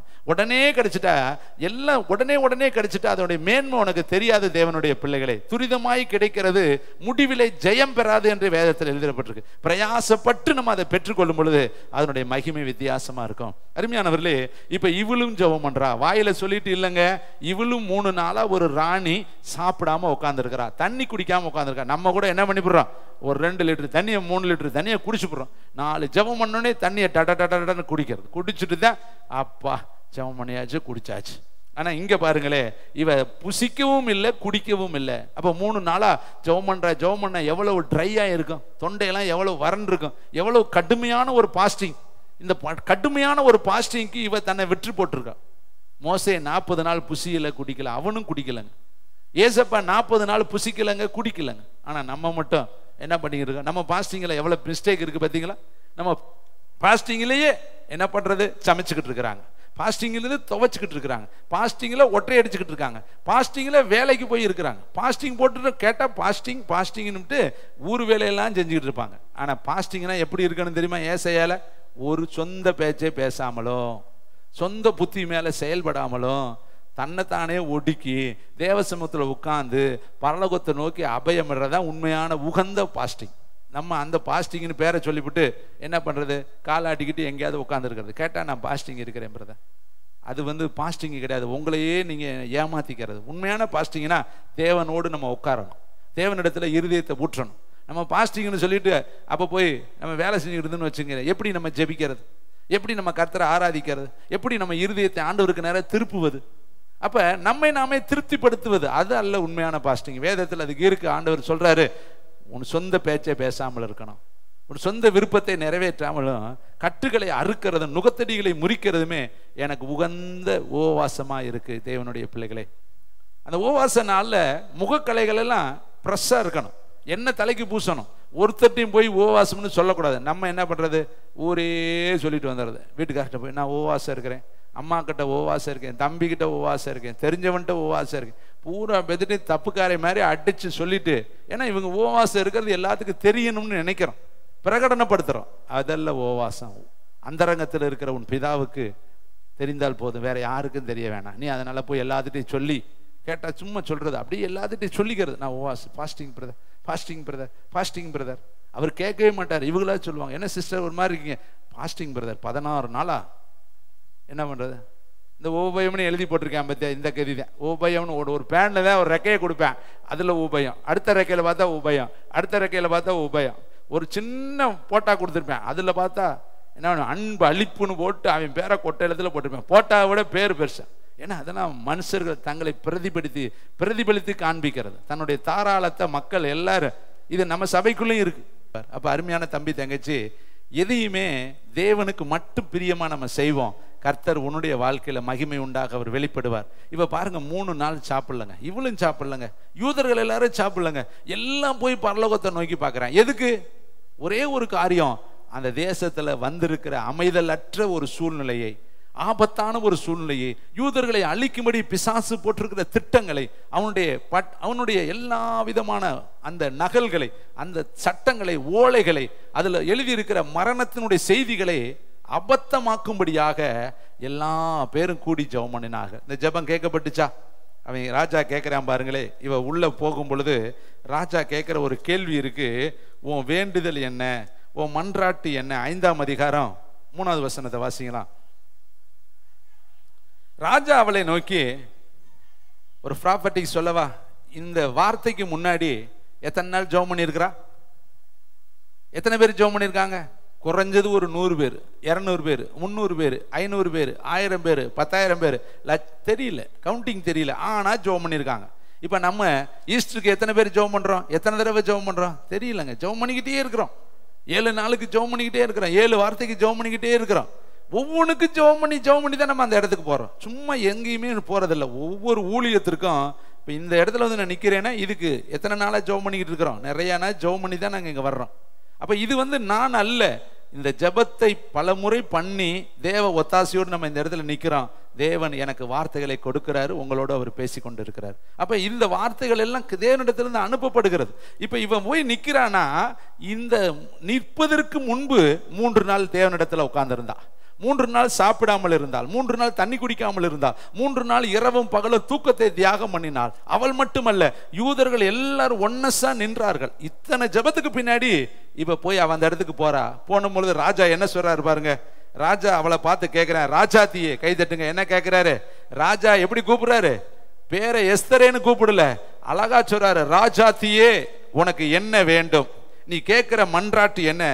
கை தட்டுங்க. நீ ராஜ்யத்தில் பாதி கேட்டாலும் உனக்கு கொடுக்கப்படும். பார்த்தீங்களா? இதாங்க வாயில வார்த்தைய, ராஜாவினுடைய இருதயம் கர்த்தருடைய கையில நீர்க்கால்கள் போல இருக்குதான். இப்ப கர்த்தர் நாவில பேச வைக்கிறார். ஆகாஸ்வேர் ராஜாவில் வாயிலிருந்து வார்த்தை வருது, ராஜ்யத்துல பாதி கேட்டாலும் கொடுத்துறேன். அப்ப இதுக்கு காரணம் என்ன? அங்க விதைச்சிருக்கிறா, இங்க அறுக்கிறா. கைதட்டி கர்த்தர், நீங்க விதைங்க, அறுப்பீங்க. விதைங்க, அந்த ரங்கத்துல விதைங்க, வெளியரங்கமா அறுப்பீங்க. இது சும்மா போய் நின்னா ராஜா கேட்டிருப்பாரா? ஏற்கனவே ஒரு வஸ்திய பட்டத்தை விட்டு தள்ளி விட்டா அதே ராஜா தாங்க. இவ சட்டத்தை மீறி உள்ள போனா என்ன ஆகும்? அதே மாதிரி இவ வஸ்தி ஸ்தானம், இவளுடைய ராஜஸ்தானம் பறிக்கப்படும். ஏற்கனவே கூப்பிட்டு விட்டு வராதவளுக்கு பதவி பறிக்கப்பட்டுச்சு. இவ கூப்பிடாமலே உள்ள போனா என்ன வரும்? அதே தானே வரும். அங்க இருக்கிறவன் இதுதானே சொல்லியிருப்பேன், இவளை கூப்பிடவே இல்லை, இவ எதுக்கு வந்தா? நம்முடைய சபையை தீட்டுப்படுத்த வந்துட்டாளா? நம்முடைய ஒன்னஸை கெடுக்கவ வந்துட்டாளா? சட்டத்தை மீறி வரக்கூடாதுன்னு எழுதி இருக்கு இல்லையா? அப்போ வந்தது தப்பு, இவளை வஸ்தி ஸ்தானத்தில் தள்ளுன்னு எல்லா பேரும் சொல்லியிருப்பேன். ஆனா அதுக்கு முன்னாடி பக்கத்துல பரலோக பிதாவாகிய தேவன் ஆவியானவர் அனுப்பியிருப்பாரு. ஆவியானவர் போய் ஆகாஸ்வேர் பக்கத்துல நின்றுப்பாரு. எஸ்தர் உள்ள என்ட்ரானோன்னு ஆகாஸ்வேர் கை தன்னல்லாம பொற்சங்களை எடுத்து நீட்டிருச்சு. கை தட்டிக்க. இவனே நினைக்கல, கை தானா செயல்பட வைத்தார். உனக்காகவும் பரலோக பிதா கரங்களை நீட்டுவாரு. உனக்காக ஆசீர்வாத மலைகளை உன் மேல பொழிந்தருள்வாரு. நிச்சயமா இந்த 40 நாட்களுக்கு பின்பு நீ ஆரோன் கோல் போல துளிர்வதை நீ பார்க்க முடியும். இந்த 40 நாள் பண்ற ஜெபத்திற்கு பதில் உத்தரவுகளை கர்த்தர் அபரிவிதமாய் நம் நடுவில் ஊற்றுவதை நம்ம பார்க்க முடியும். தேவனுடைய அனுக்கிரகம் இயற்கைக்கு அப்பாற்பட்டு இருப்பதை நீ பார்க்க முடியும். கைத்தட்டி கர்த்தருக்கு நன்றி சொல்லுங்க. அந்த பாப்பா சொன்னது மாதிரி விபத்து நடந்தது உண்மைதான், அங்க இருக்கிறவங்க எல்லாம் பிரமித்தது உண்மைதான். ஆனாலும் ஜீவன் தப்ப பிளஸ் எந்த விதமான கீறல் இல்லாதபடி கர்த்தர் பாதுகாத்தார்னா அந்த தேவன் எவ்வளவு நல்ல வல்லமையுள்ள தேவன் என்பதை இந்த மதியான வேளையில் நீ உணர்ந்து பாரு தம்பி, தங்கச்சி, தாயே, தகப்பனே. கர்த்தர் நல்லவர். இவ இத்தனை காரியம் யாருக்காக? அவளுக்காக ஜெபம் பண்ணாளா? அவள் விண்ணப்பத்தை, அந்த விண்ணப்பம் மன்றாட்ட அவளுக்காகவா? அவ சொல்றா, என் ஜனத்திற்காக, என் குலத்திற்காக, என் கோத்திரத்திற்காக, என் நாட்டிற்காக, என் நாடு அமைதலுள்ள ஒரு ஜீவனம் பண்ணுறதுக்காக நான் சட்டத்தை மீறி உன்கிட்ட என்ன பண்ணியிருக்கேன், வந்திருக்கிறேன். அப்போ பாருங்க, மற்றவர்கள் அக்கறை மேல இவ எவ்வளவு கரிசனை உள்ளவள் பாருங்க. மற்றவர்களுடைய நல்வாழ்க்கை மேல இவள் எவ்வளவு கரிசனை உள்ளவள். இதை கேட்கிற தம்பி, தங்கச்சி, நீ மற்றவங்களுக்காக ஜெபம் பண்ண கர்த்தர் உன் வாழ்க்கையை வளமிக்க தோட்டமாய் மாத்திடுவார். பாருங்க, யோபு அவ்வளவு வியாதிங்க, உடம்பு முழுசும் பருக்கலுங்க, உடம்பு ஊற நாற்றமுங்க, தண்ணீர் ஒழுகிக்கிட்டு இருக்குதுங்க, பற்கள் முதல் கொண்டு அவன் வெளியே தெரியுதுங்க, கண்கள்லாம் குழி விழுந்து போச்சுங்க, உருக்குலைந்து போனாங்க. அந்த சமயத்துல ஒரு விண்ணப்பம் பண்ணக்கூடிய வாய்ப்பு அவனுக்கு வருது. அந்த நண்பர்கள், குத்தி காட்டின நண்பர்கள், வேதனைப்படுத்தின நண்பர்கள், வார்த்தையாலே அவனை கொன்ன நண்பர்கள், அவன் சொல்றான், உங்கள் வார்த்தைகள் என் இருதயத்தை தொட மறுக்கிறது என்று சொன்னானே, அந்த நண்பர்கள் வந்து இவனிடத்துல விண்ணப்பம் பண்ண வந்து நிக்கிறாங்க. யோபு தன் சிநேகிதனுக்காக வேண்டுதல் செய்தான். கர்த்தர் யோபுவின் முகத்தை பார்த்தார். கைத்தட்டுக்க பார்க்கலாம். அந்த டயத்திலையும் கர்த்தர் முகத்தை, நீ எந்த நிலைமையில இருந்தாலும் சரி, உன்னை எல்லாரும் பார்ப்பாங்க, பார்க்குற ரூபமே உனக்கு இல்லை, உன் வாழ்க்கையே சரியில்லை, உன் பேச்சே சரியில்லை, உன் உருவமே சரியில்லை, உனக்கு ஒன்றுமே இல்லைன்னு உன்னை சொல்லலாம். ஆனால் தேவனுடைய பார்வையில் நீ எப்படி இருக்க தெரியுமா? ரூபதியா இருக்கிற. என் உத்தமியே, என் புறாவே, என் ரூபதியே என்று கர்த்தர் உன்னை அழகாய் வர்ணிப்பார். கைத்தட்டி கதை. நீ மற்றவங்க பார்வையில எப்படியோ, நீங்க பாத்தீங்கன்னா சாலமோன் உன்னத பாட்டு எழுதும்போது சொல்ற, நீ கருப்பா இருந்தாலும் எப்படி இருக்கிற தெரியுமா? அழகா இருக்கிற. அது வேதம் சொல்லுது. கருப்பா இருக்கிறாங்களா, ஆனா எப்படி இருக்கிறாங்களா? அழகா இருக்கிறான். ஸ்திரீகளுக்குள்ளே நீ ரூபதி. அடுப்பினடியில் இருந்தாலும் வெள்ளி சிறகுகளால் புறாச்சிறகுள்ள அழகாய் நீ இருக்கிற. கன்னங்கள் அப்படி இருக்கு, கழுத்துகள் அப்படி இருக்குது. அந்த வர்ணிக்கும் பொழுது பார்த்தா அதெல்லாம் சபையை வர்ணிக்கிறார். இது ஒருவேளை ஆட்கள் இல்லாமல் இங்க இருக்கலாம், ஆனால் தேவனுடைய பார்வையில விலையேற பெற்ற மாணிக்க கற்களாய் இது இருக்கிறது தேவனுடைய பிள்ளைகள். தேவன் ஆட்களை வைத்து யுத்தத்தை நடத்துகிறவர் அல்ல. கிதியோன்ட்ட சொன்னார், ஆளே வேணாம், நிப்பாட்டு, கொஞ்சம் பேர் இருந்தா போதும். கை தட்டுங்க பார்க்கலாம். பரலோகத்துல எழுப்புதலுக்காக ஒரு பெருங்கூட்டம்லாம் நமக்கு தேவை கிடையாது. கொஞ்சம் பேரு, 12 பேர். அதுலயும் 12லயும் கிட்டத்தட்ட 11 ஓட்ட, 1 2 அதுவும் ஓட்டதான், 12 பீஸ் போனதே. ஆனா அந்த 12 வச்சும் உலகத்தை பூரா கர்த்தர் சந்திச்சுட்டார். கை தட்டுங்க பார்க்கலாம். அதுல ஒண்ணு சந்தேகப்பட்ட ஆளுதான் நம்ம நாட்டுக்கு வந்தான், தோமா. அவன் சந்தேக பிறவி, பிறந்ததுல இருந்தே சந்தேகம். தொட்டாலும் சந்தேகம், உட்கார்ந்தாலும் சந்தேகம், எந்திரிச்சாலும் சந்தேகம். அவனை வச்சு இன்னைக்கு இந்தியாவில் இவ்வளவு பெரிய எழுப்புதலை கர்த்தரால கொண்டு வர முடியும்னா, விசுவாசிக்கிற ஒன்னை கொண்டு, அர்ப்பணித்திருக்கிற ஒன்னை கொண்டு, இரவு பகலாய் ஜெபிக்கிற ஒன்னை கொண்டு, யுத்தத்துல வீராங்கனையான ஒன்னை கொண்டு, கர்த்தருக்காய் எதையாவது செய்யணும்னு நினைக்கிற ஒன்னை கொண்டு எழுப்புதலை கொண்டு வர கர்த்தரால் முடியும். தேவனால் கூடாத காரியம் ஒன்றுமே கிடையாது. அப்ப எஸ்தர் ஜெபம் 127 நாடுகளிலும் எழுப்புதலை கொண்டு வந்துருச்சு. கைத்தட்டி பாருங்க. அங்க ஆர்ப்பரித்து கலங்கின அதே சூசான் பட்டணம், இங்க பாருங்க 3:15 வாசிக்கலாம். அந்த அஞ்சற்காரர் ராஜாவின் உத்தரவினால் தீவிரமாய் புறப்பட்டு போனார்கள். அந்த கட்டளை சூசான் நகரத்தில் பிறந்தது. ராஜாவும் ஆமானு குடிக்கும்படி உட்கார்ந்தார்கள். சூசான் நகரம் கலங்கிற்று. 8:15 வாசிங்க. அப்பொழுது மொர்தெக்காய் இளநீலமும் வெண்மையுமான ராஜவஸ்திரமும் பெரிய பொன்முடியும் பட்டும் இரத்தாம்பரமும் அணிந்தவனாய் ராஜாவினிடத்திலிருந்து புறப்பட்டான். சூசான் நகரம் ஆர்ப்பரித்து மகிழ்ந்தது. இங்க என்ன பண்ணுச்சு? சூசான் நகரம் கலங்கிற்று. இங்க என்ன பண்ணுச்சு? ஆர்ப்பரித்து. இதுக்கு இடையில என்ன சம்பவம் நடந்துச்சு? ஜெபம் நடந்துச்சு. கைத்தட்டி கர்த்தருக்கு நன்றி. வேற சண்டையெல்லாம் நடக்கலைங்க, யுத்தம் நடக்கலைங்க, சேனைகள் போகலைங்க, ராணுவம் போகலைங்க, ஈட்டி போகலைங்க, கேடயம் போகலைங்க, அங்க பெரிய பெரிய ஆரவாரம் உண்டாகலைங்க. ஒன்னே ஒண்ணுதான் நடந்துச்சு. ஜெபம் ஜெபம் ஜெபம் ஜெபம், ஓவாசம் ஓவாசம் ஓவாசம் ஓவாசம். கை தட்டுங்க பார்க்கலாம். இப்ப ஜெபம் எவ்வளவு வல்லமை உள்ளது. பக்கத்துல பார்த்து சொல்லுங்க. ராஜாக்களுக்காகவும் அதிகாரம் உள்ளவர்களுக்காகவும் என்ன பண்ணணும்? ஜெபம் பண்ணணும். பக்கத்துல சொல்லுங்க, ஜெபம் பண்ணுங்க. எதையும் பண்ணணும், சோர்ந்து போகாமல் ஜெபம் பண்ணும், இடைவிடாமல் ஜெபம் பண்ணும். ஜெபத்துல உறுதியாய் தரித்திரு. விழித்திருங்க. விழித்திருந்து ஜெபத்துல உறுதியாய் தரித்திருங்க. கர்த்தர் மீண்டும் மீண்டும் மீண்டும் மீண்டும் நமக்கு சொல்லி தராரு. அவரு ஜெபம் பண்ணாரா? ஜெபம் பண்ணினாருங்க. இரவெல்லாம் ஜெபம் பண்ணாருங்க. அவர் சொல்லிட்டு வாயில போறவரே கிடையாது. உன்னை போங்கன்னு சொல்லிட்டு அவர் உன்னை விட்டுட்டு போறவர் கிடையாது. உன் கூட அவர் வருகிறவர். எகிப்திற்கு போனா எகிப்திற்கு அவர் வந்தார். பாபிலோனுக்கு போனா பாபிலோனுக்கு அவர் வந்தார். கானாவூருக்கு போனா கானாவூருக்கு அவர் வந்தார். அக்கறைக்கு போலாம்னா அக்கறைக்கு அவர் வந்தார். உன்னை அனுப்பி விட்டுட்டு வேடிக்கை வைக்கிற அப்பா நம்ம அப்பா கிடையாது. உன் கூட வரக்கூடிய ஒரு தெய்வம் என்பதை நீ மறந்து போய்விடாத தேவனுடைய பிள்ளைகளே. இங்க பாருங்க, இரவெல்லாம் ஏசப்பா ஜெபம் பண்ணார். நீங்க லூக்கால வாசித்து பாருங்க. மலை மேல ஏறி போய் ஜெபம் பண்ணார். இரா முழுவதும் தேவனை நோக்கி ஜெபம் பண்ணினார். வழக்கத்தின்படியே அவர் ஜெபம் பண்ணினார். 40 நாட்கள் உபவாசித்து ஜெபம் பண்ணார். அவர் மட்டும் 40 நாள் இருக்க முடியும்னா நீங்கள் நானே ஏன் இருக்க முடியாது? எல்லாரும் உடனே தலையை கீழே போட்டுக்கோங்க. இதெல்லாம் வம்பா போச்சு, இங்கிட்டு சுத்தி நம்மளை தாண்டா குத்துறாரு. உங்கள்கிட்ட லைவ்ல இருக்கிறீங்க, லட்சக்கணக்கான பேருக்கு இது பிரயோஜனப்படும். இன்னைக்கு இல்லாவிட்டாலும் காலம், உன் ஆகாரத்தை தண்ணீரின் மேல போடு, ஏற்ற காலத்தில் அதனுடைய பலனை காண்பா. இன்னைக்கு வேணா இதை பார்க்கறதுக்கு நாட்கள் கம்மியா இருக்கலாம், காலங்கள் வருங்க. இந்த வீடியோலாம் உலகம் முழுவதும் பிராட்காஸ்ட் படுத்தப்படும். அன்னைக்கு இந்த செய்திகள் எல்லாம் மீண்டும் மறு ஒருவளிப்புக்கு போகும். அன்னைக்கு லட்சங்கள் இதை பார்த்து கர்த்தரை ஆராதிப்பார்கள். ஏனென்றால் அந்த வார்த்தைகள் அழியாத ஒரு வார்த்தைகள். அன்னைக்கு எழுதப்பட்டது தாங்க ஆதியாகமம். எவ்வளவோ நாட்கள் இது மறைக்கப்பட்டிருந்துச்சு. ஏன்னா இன்னைக்கு இது 24 மணி நேரம் படிச்சுக்கிட்டு உட்காந்துருக்கிறோம். அப்ப காலங்கள் வரும் பொழுது அதெல்லாம் வெளியே வரும் தேவனுடைய பிள்ளைகள். அப்ப எந்த வார்த்தைகளும் மறைந்து போகாது, மங்கி போகாது, ஒளிந்து போகாது, அது நிராகரிக்கப்படாது. அதெல்லாம் வலைதளத்துல இருக்கும். தேவையுள்ளவர்களுக்கு தேவையான நேரத்தில் அந்த கர்த்தர் கொண்டு போவார். கைத்தட்டி கர்த்தருக்கு நன்றி சொல்லுவோம். எல்லாமே இப்ப சேர்த்து வச்சிருக்கிறோமே. 7 வருஷம் அறுவடையை சேர்த்து வச்சானே, எதுக்கு உடனே பயன்படுத்தவா? 7 வருஷம் எத்தனை நாள்? தினந்தோறும் கொண்டு போய் பண்டக சாலையில் சேர்த்து வைக்கிறேன். அவனுக்கு தெரியும் ஒரு பஞ்சகாலம் வரப்போகுது. மற்றவனுக்கெல்லாம் தெரியல. ஏன்டா பொழப்பத்த வயல அன்னாடி சாப்பிட்டுட்டு மூட்டையை கட்டிட்டு போகிறத விட்டுட்டு வேலைக்கு மெனக்கட்டு சேர்த்து வைக்கிறியே. இது எத்தனை பூச்சி அரிக்கும், கரையா அரிக்கும். இன்னைக்கு விளைய வைக்கிறவர் அன்னைக்கு விளைய வைக்க மாட்டாரா? அன்னைக்கு நீ செஞ்சுக்க கூடாது. கொஞ்சம் கூட ஒரு புத்தியே இவங்களுக்கு கிடையாதுறான்னு சொல்லி அநேகர் புத்திமான்கள் பேசியிருப்பேன். நோவா வேலை செய்கிறப்ப நிறையா புத்திமான்கள் இருந்திருப்பேன். அழிவு வரப்போ நாங்களாம் நீச்சடிச்சுக்க முடியும், தண்ணி வேணால் வரட்டும், நான் நீச்சடிச்சு மேலே போயிடுவேன்ல எத்தனை பேர் நீச்சடிக்கிறவெல்லாம் சொல்லியிருப்பேன். நீ அடிச்சு பாரு, எத்தனை நாளைக்கு அடிப்ப? ஒரு நாள் முழுசு அடிப்பேன், 2 நாள் அடிப்பேன், பிடிச்சிக்க எதுவுமே இல்லையே, எங்கிட்டு போய் அடிச்சுக்கிட்டே இருக்கிறப்ப கடைசியில் தண்ணியை குடிச்சிட்டு உள்ளே போனேன். எங்கே போய் பிடிக்கிறது? நோவா வேலையிலையும் ஆண்டவர் நல்லா வலுவலுன்னு வச்சுட்டாரு. எதையுமே நகத்தை விட்டு குத்துனாலும் உள்ளே போகாது. பிடிக்கிறதுக்கு ஏதாவது ஒரு சட்டுக்கிட்டு இருந்தால் தானே பிடிக்கிறது. எல்லா மலைகளுக்கு மேலே, எல்லா மரங்களுக்கு மேலே, எல்லாவற்றுக்கு மேலே தண்ணி போயிருச்சான். எங்கேயாவது ஒரு மரம் மட்டும் இருந்தால் பிடிச்சிக்கிட்டு தொங்கிக்கிட்டு தண்ணியை குடிச்சிக்கிட்டு அது உயிர் வாழலாம். இப்போ எதுவுமே இல்லை, பிடிக்கிறதுக்கே வழி கிடையாது. ஒன்று தான் மேலே இருக்குது, நோவா பேலை தான் இருக்குது. அதுக்கிட்டையும் போய் எத்தனை பேர் மொச்சித்திருப்பேன். நீச்சடிச்சு தெரிஞ்சவெல்லாம் போய் ஐயா தெர மாமா மச்சான் பெரியப்பா சித்தப்பா மாமா கிருபா, நான் தான் உன் மாமா வந்திருக்கிறேன் கிருபா கிருபான்னு இருப்பேன், சொல்லுவேன். உன் பேரெல்லாம் சொல்லி கூப்பிடுவேன், நோவான்னு எத்தனாயிரம் பேர் கூப்பிட்டுருப்பேன். அவனை ஆவியும் அந்த மனுஷ ஆவி துள்ளி இருக்கும்.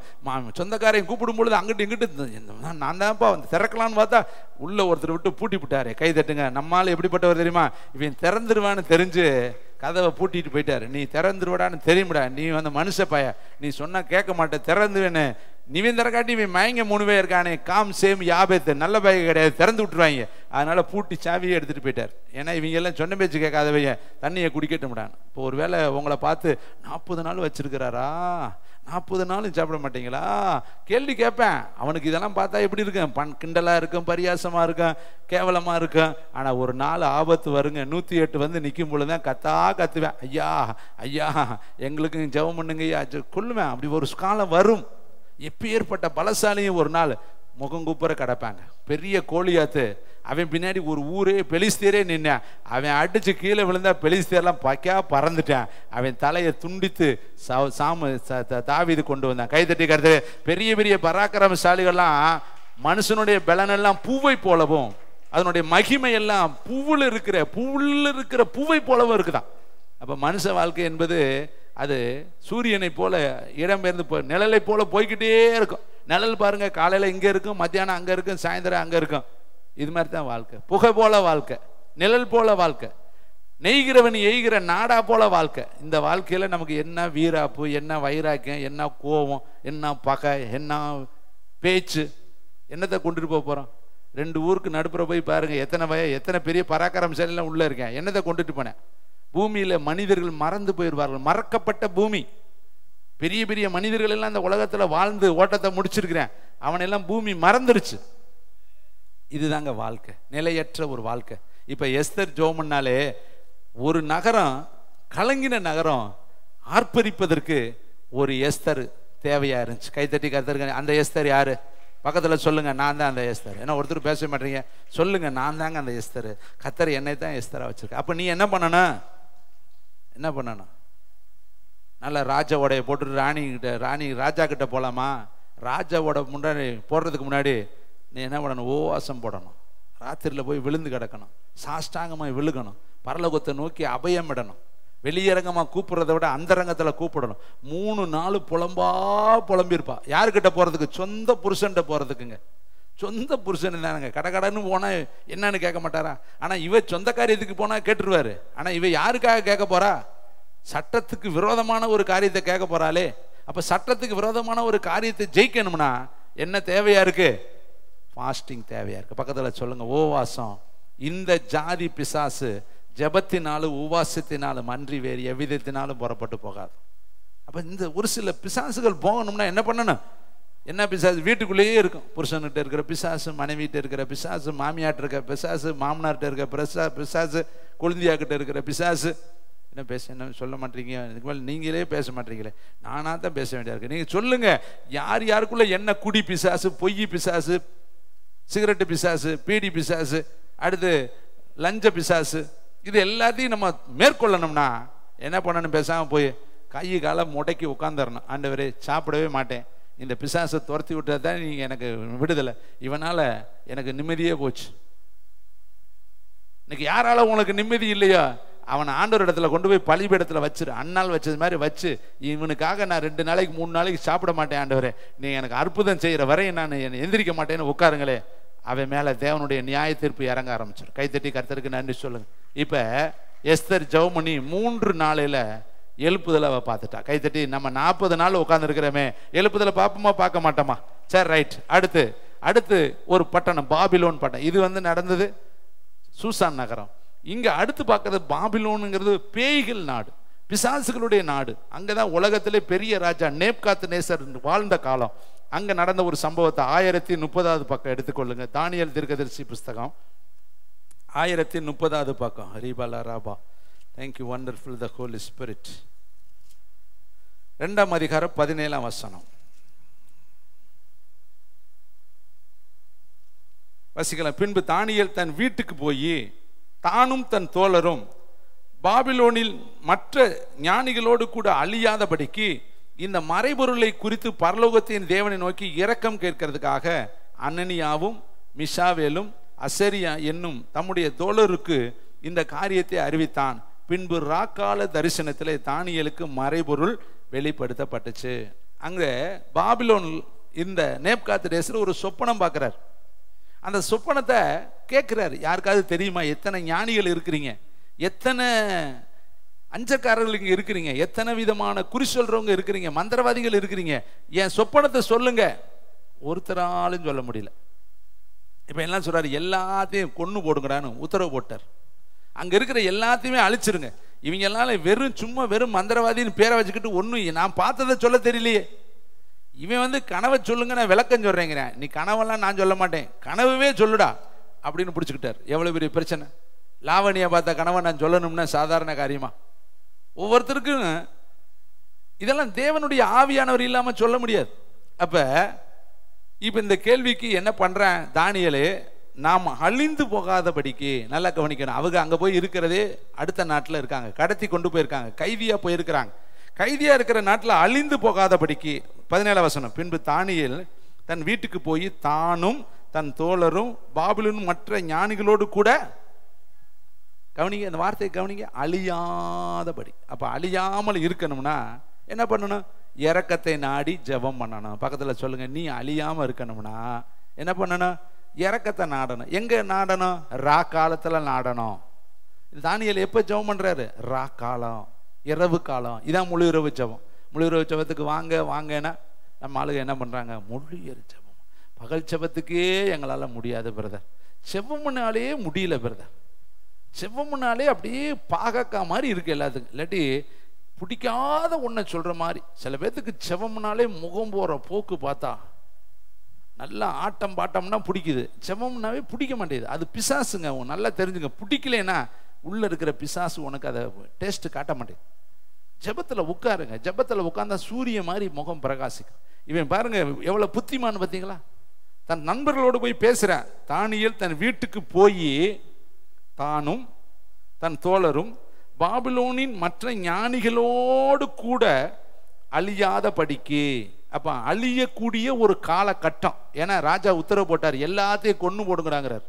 எல்லா பயலும் ஒருத்தையும் கூட சொல்ல மாட்டேங்கிறேன் சொப்பனத்தை, எல்லா பயலையும் என்ன பண்ணிருங்க? கொன்றுங்க. அப்ப நமக்கு விரோதமா பிசாசு எழும்பி நம்மளை கொல்லும்படி அவன் தீர்விரித்து, அழிக்கும்படி தீர்விரித்து, குடும்பத்தை நிக்கிரகம் பண்ணும்படி தீவிரித்து, நம்ம வீட்டில் பிரச்சனைகளை அவன் கொண்டு வரும் பொழுது அந்த அழிவில் நம்ம அழிந்து போகாதபடிக்கு நம்ம என்ன செய்யணும்? இரக்கத்தை நாடி ராத்திரி காலத்தில் என்ன பண்ணணும்? ஜெபம் பண்ணணும். அதனால தான் நீதிமொழிகளில் குணசாலியான ஸ்திரீகளுக்கு பற்றி ஒரு வசனம் சொல்லட்டா, உங்கள் வீட்டில் விளக்கு என்ன செய்யக்கூடாது? ஹலோ, விளக்குன்னா எந்த விளக்கு? இந்த விளக்கு இல்லை, அபிஷேகம் என்கிற விளக்கு, ரெச்சிப்பு என்கிற விளக்கு, கிருபை என்கிற விளக்கு, ஜெபம் என்கிற விளக்கு. ராத்திரியில் என்ன செய்யக்கூடாது? எத்தனை பேர் ராத்திரியில் விடிய விடிய வேலை பார்க்குறான்னு தெரியுமா? ரயில்வே ஸ்டேஷனில் போய் பாருங்க, விடிய விடிய வேலை நடக்குது. ஏர்போர்ட்டில் போய் பாருங்க, விடிய விடிய வேலை நடக்குது. மார்க்கெட்டு போய் பாருங்க, விடிய விடிய வேலை நடக்குது. பூக்கடைக்கு போய் பாருங்க, விடிய விடிய வேலை நடக்குது. ஹோட்டலில் பாருங்க, நைட்டு ஹோட்டலில் விடிய விடிய வேலை. டிராவல் நைட்டில் எத்தனை கோடிக்கணக்கான பஸ்ஸு விமானம் போய்கிட்டே இருக்கிற ரெண்டு அவன் தூங்குறானா? நைட்டில் தாங்க நிறைய சரக்குகளை கொண்டு போய் இறக்குறேன். என்ன டவுனில் டிஸ்டர்பன்ஸ் இல்லாமல் இருக்கும். எல்லா கடையில் டிஸ்ட்ரிபியூட் பண்ணுறதெல்லாம் நைட்டு தான். கோடிக்கணக்கான பேர் நைட்டில் வேலை பார்க்குறேன். ஆனால் நம்ம ஆளுகளை நைட்டில் ஜெபம் பண்ணலாம்னா, நைட்லையா ஜெபமா? என்ன பிரதர் நீங்கள் வேற எப்படி பிரதர் ஜெபிக்க? ராத்திரில தான் வாயை பொழந்தா தூக்கம் தானே வருது. பேதுரு ஆவி எல்லாத்தையும் பிடிச்சிக்குது. பேதுரு ஆவி என்ன பண்றாரு, அங்க அடிச்சு பட்டையை எடுத்துக்கிட்டு இருக்காங்க. இவன் நல்லா தூங்கி தூங்கி விழுந்துட்டு இருக்கான். எவனை கையை கட்டி வச்சிருக்கேன், காலை கட்டி வச்சிருக்கேன், பின்னாடி வேற செக்யூரிட்டி கார்டு அத்தனை பேர் நிற்கிறேன், 4 பேர் 16 பேர் நின்றுட்டு இருக்கேன். வந்து மாறி மாறி இவனை ஒரு ஆளை கட்டி வச்சிருக்கிறவனை பார்க்குற ஒரு காவக்காரன். இந்த உலகத்தில் இப்படி காவக்காரங்களே எங்கன்னா ஏற்கனவே கட்டி வச்சாச்சுல, மாட்டை கட்டி வச்ச மாதிரி அவனை கட்டி வச்சாச்சுல, போக வேண்டிதானே. அந்த கட்டி வச்சவனை காக்கிறதுக்கு 4 பேர்.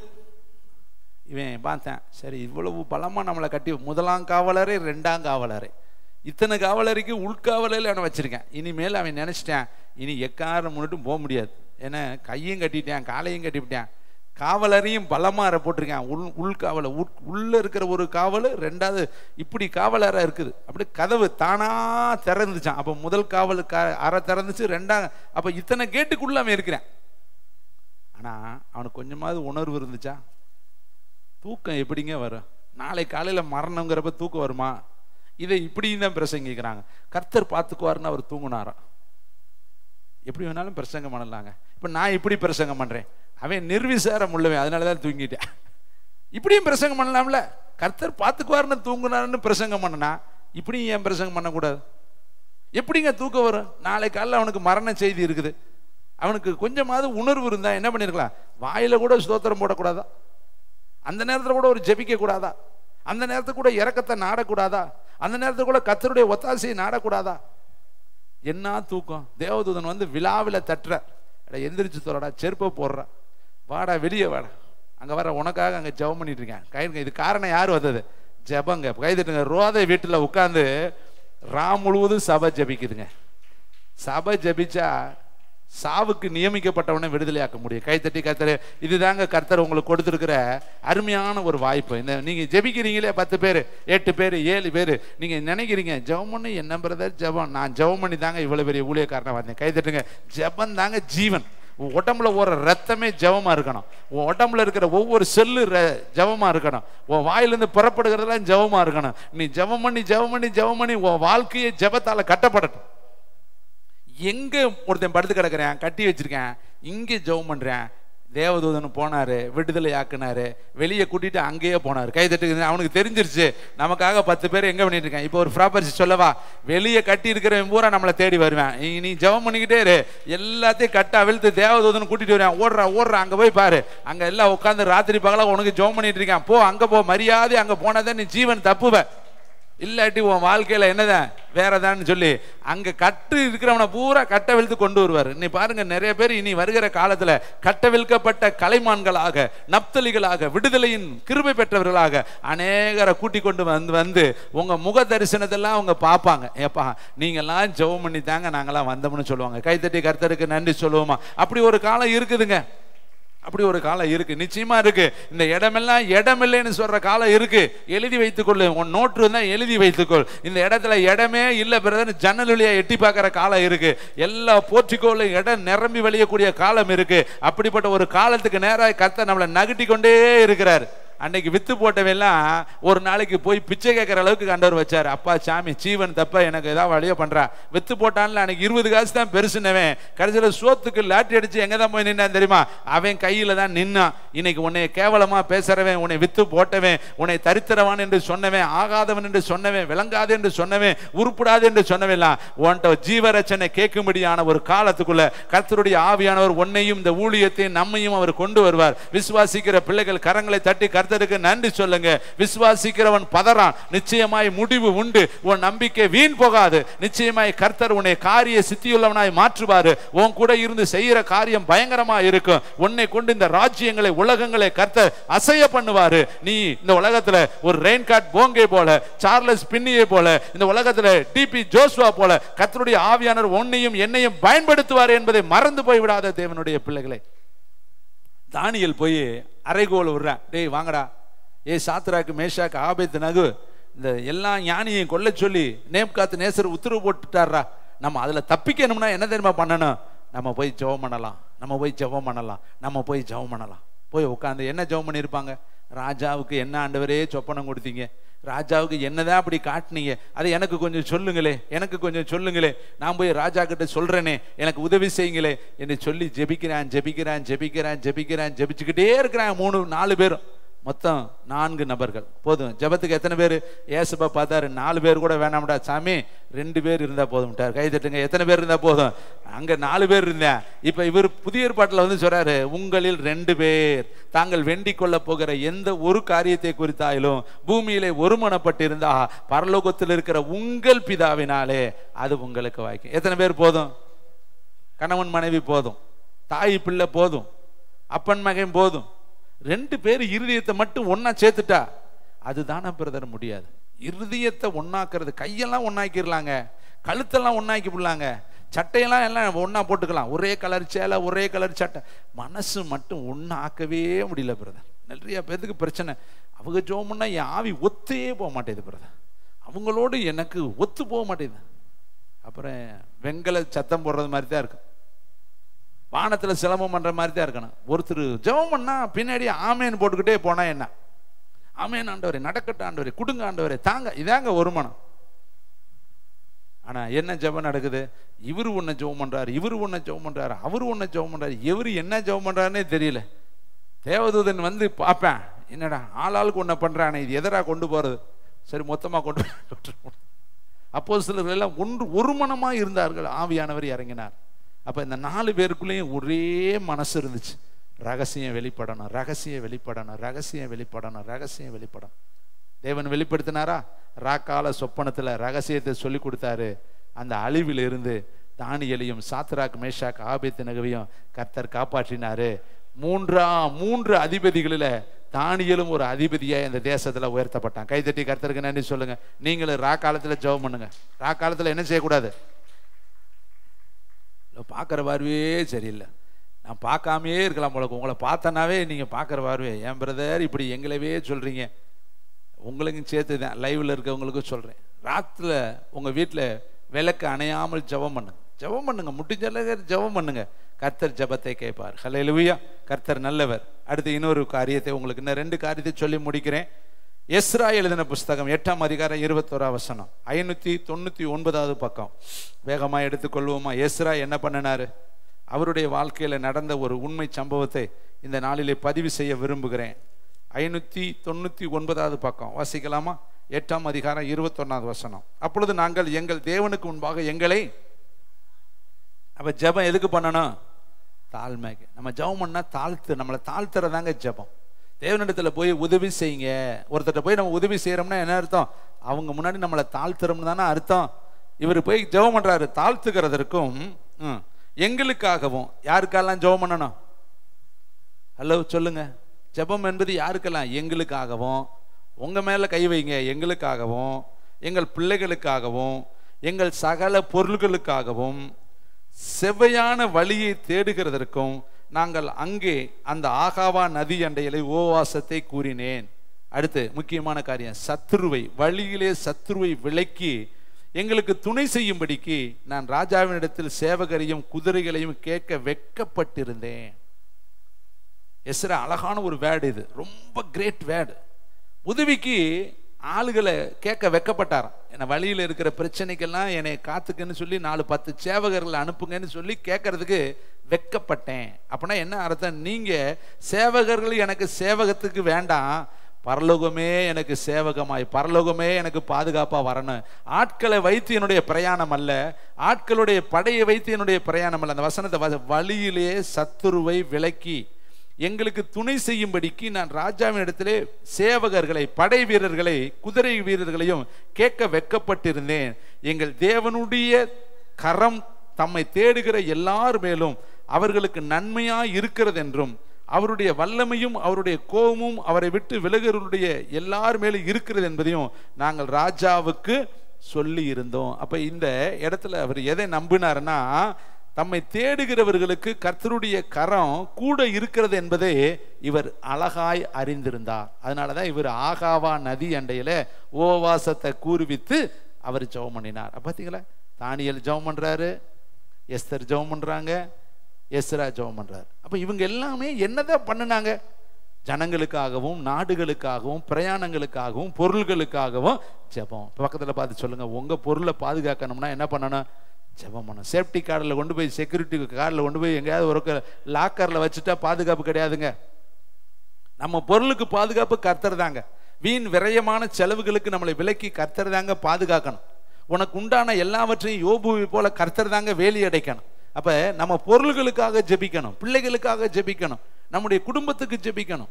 அதனாலதான் இந்த ஊழியத்துல முதல் ஜெப குறிப்பா பாதுகாப்புக்காக, ஆசீர்வாதத்துக்காக, சுகத்திற்காக, தேவை சந்திக்கப்பட, உங்களுடைய தேவை சந்திக்கப்பட இங்கே ஜெபம் பண்ணிக்கிட்டு இருக்கிறோம். உங்க சுகம் நல்லா இருக்க இங்கே ஜெபம் பண்ணிக்கிட்டு இருக்கிறோம். ஆனா நம்ம பிள்ளை என்னென்ன பண்றாங்க? அற்பமானு நினைச்சுக்கிட்டு இருக்கிறாங்க. இந்த ஊழியம் எங்களுக்கு என்ன செய்யுது? இந்த ஊழியம் உங்க ஜீவன் தப்ப உங்களுக்காக எப்பொழுதுமே பரிந்து பேசி கொண்டு இருக்குது. கைதட்டி கர்த்தரே, உங்க சுக வாழ்வு துளிர்க்க எப்பொழுதுமே இங்க தூப கலசம் தூக்கி பிடிச்சுக்கிட்டே இருக்கிறோம். தினந்தோறும் காலையில எந்திரிச்சு எங்க குடும்பத்துல ஒருத்தர் பேர் விடாம நாங்க ஜெபம் பண்ணிட்டு வரோம். இங்க இருக்கிற எல்லாத்து பேரையும் நாங்க சொல்லுவோம். சொல்லி ஜெபிச்சுட்டு தான் நாங்க எங்க வீட்டை விட்டே வெளியில பரப்படுவோம். அதுதானே எங்களுடைய அன்றாட வழக்கம். நீங்க எங்க பேரை சொல்றீங்களோ இல்லையா, ஆனா நாங்க நிச்சயமாய் தினந்தோறும் எல்லா பேரையும் சொல்லி ஜெபம் பண்ணுவோம். ஏன்னா ஜெபம் என்ன, நாங்க காவக்காரர்கள். இந்த காவக்கார வேலையை நாங்க கரெக்டா செய்யாட்டி கர்த்தர் எங்களிடத்துல உக்கரானத்தை கேட்பார். ஒரு காவக்காரன் கரெக்டா காவா காக்கணும். அப்ப அந்த வேலையை நாங்க கரெக்டா செய்யணும் இல்லையா? அதனாலதான் ஈவனா எல்லாத்துக்கும் பொறுப்புகளை கொடுத்துட்டு வர்றோம். எந்த பார்சாலிட்டி இங்க பார்க்க கிடையாது. யார எல்லாம் என் பிள்ளைகள் தான். உங்களுக்கு 4 பிள்ளைகள் 2 பிள்ளைகள் வீட்டில் இருக்கலாம். ஆனா எனக்கு இத்தனை பிள்ளைகளும் என்னுடைய சொந்த ரத்தங்கள், என் சொந்த இருதயத்துல நான் ஆவியில பெற்றெடுத்த பிள்ளைகள். எல்லாரையும் நான் ஏன் ஓடி விசாரிக்கிறேன், ஏன் அன்பு செய்கிறேன், ஏன் அவங்களுடைய நல்வாழ்க்கையில நான் இவ்வளவு ஈடுபடுறேன், ஏன் இவங்களுடைய எல்லா காரியத்திலும் நான் தலையிடுறேன்னா, ஒரு ஆவிக்குரிய தகப்பனா என்னை ஆண்டவர் தெரிந்து கொண்டாரே. அப்ப நான் எல்லாத்தையும் நான் ஒரே சமமா நான் பார்க்கணும். இல்லை, ஏற்றத்தாழ்வுகள் இல்லாத அளவுக்கு என்னுடைய அன்பும் ஒரே மாதிரி இருக்கணும், என்னுடைய கரிசனையும் ஒரே மாதிரி இருக்கணும், என்னுடைய விசாரிப்பும் ஒரே மாதிரி இருக்கணும், அவங்க மேல நான் காட்டுற பரிவர்த்தனையும் பரிவும் ஒரே மாதிரி இருக்கணும் இல்லையா? அதனாலதான் நான் ஒவ்வொருத்தரையும் அவ்வளவு கேர் பண்ணி மதிப்பு கொடுத்து தரம் கொடுத்து அவங்கள்ட்ட பழகிறதுக்கு காரணம் என்னன்னா, அந்த தகப்பன் இருதயம் எனக்குள்ள கர்த்தர் வைத்ததுனாலதான் தேவனுடைய பிள்ளைகள். இங்க பாருங்களே, இவரு போய் பொருளுக்காக ஜெபம் பண்றாராம், அவருக்காக ஜெபம் பண்றாராம், பிள்ளைகளுக்கு ஜெபம் பண்றாராம், பொருளுக்கு ஜெபம் பண்றாராம், செவ்வையான வழியை தேடுகிறதற்கு. அப்ப நமக்கு அடுத்த கட்ட ஊழியத்திற்கு நல்ல வழி தேடுறதுக்கு நம்ம என்ன பண்ணணும்? ஜெபம் பண்ணணும். இந்த 7 பிள்ளைகளுக்கு நம்ம 7 வார்த்தைக்கு ஏன் இவ்வளவு நாள் ஜெபம் பண்றோம்? 41 நாள் ஜெபம் பண்றோம்.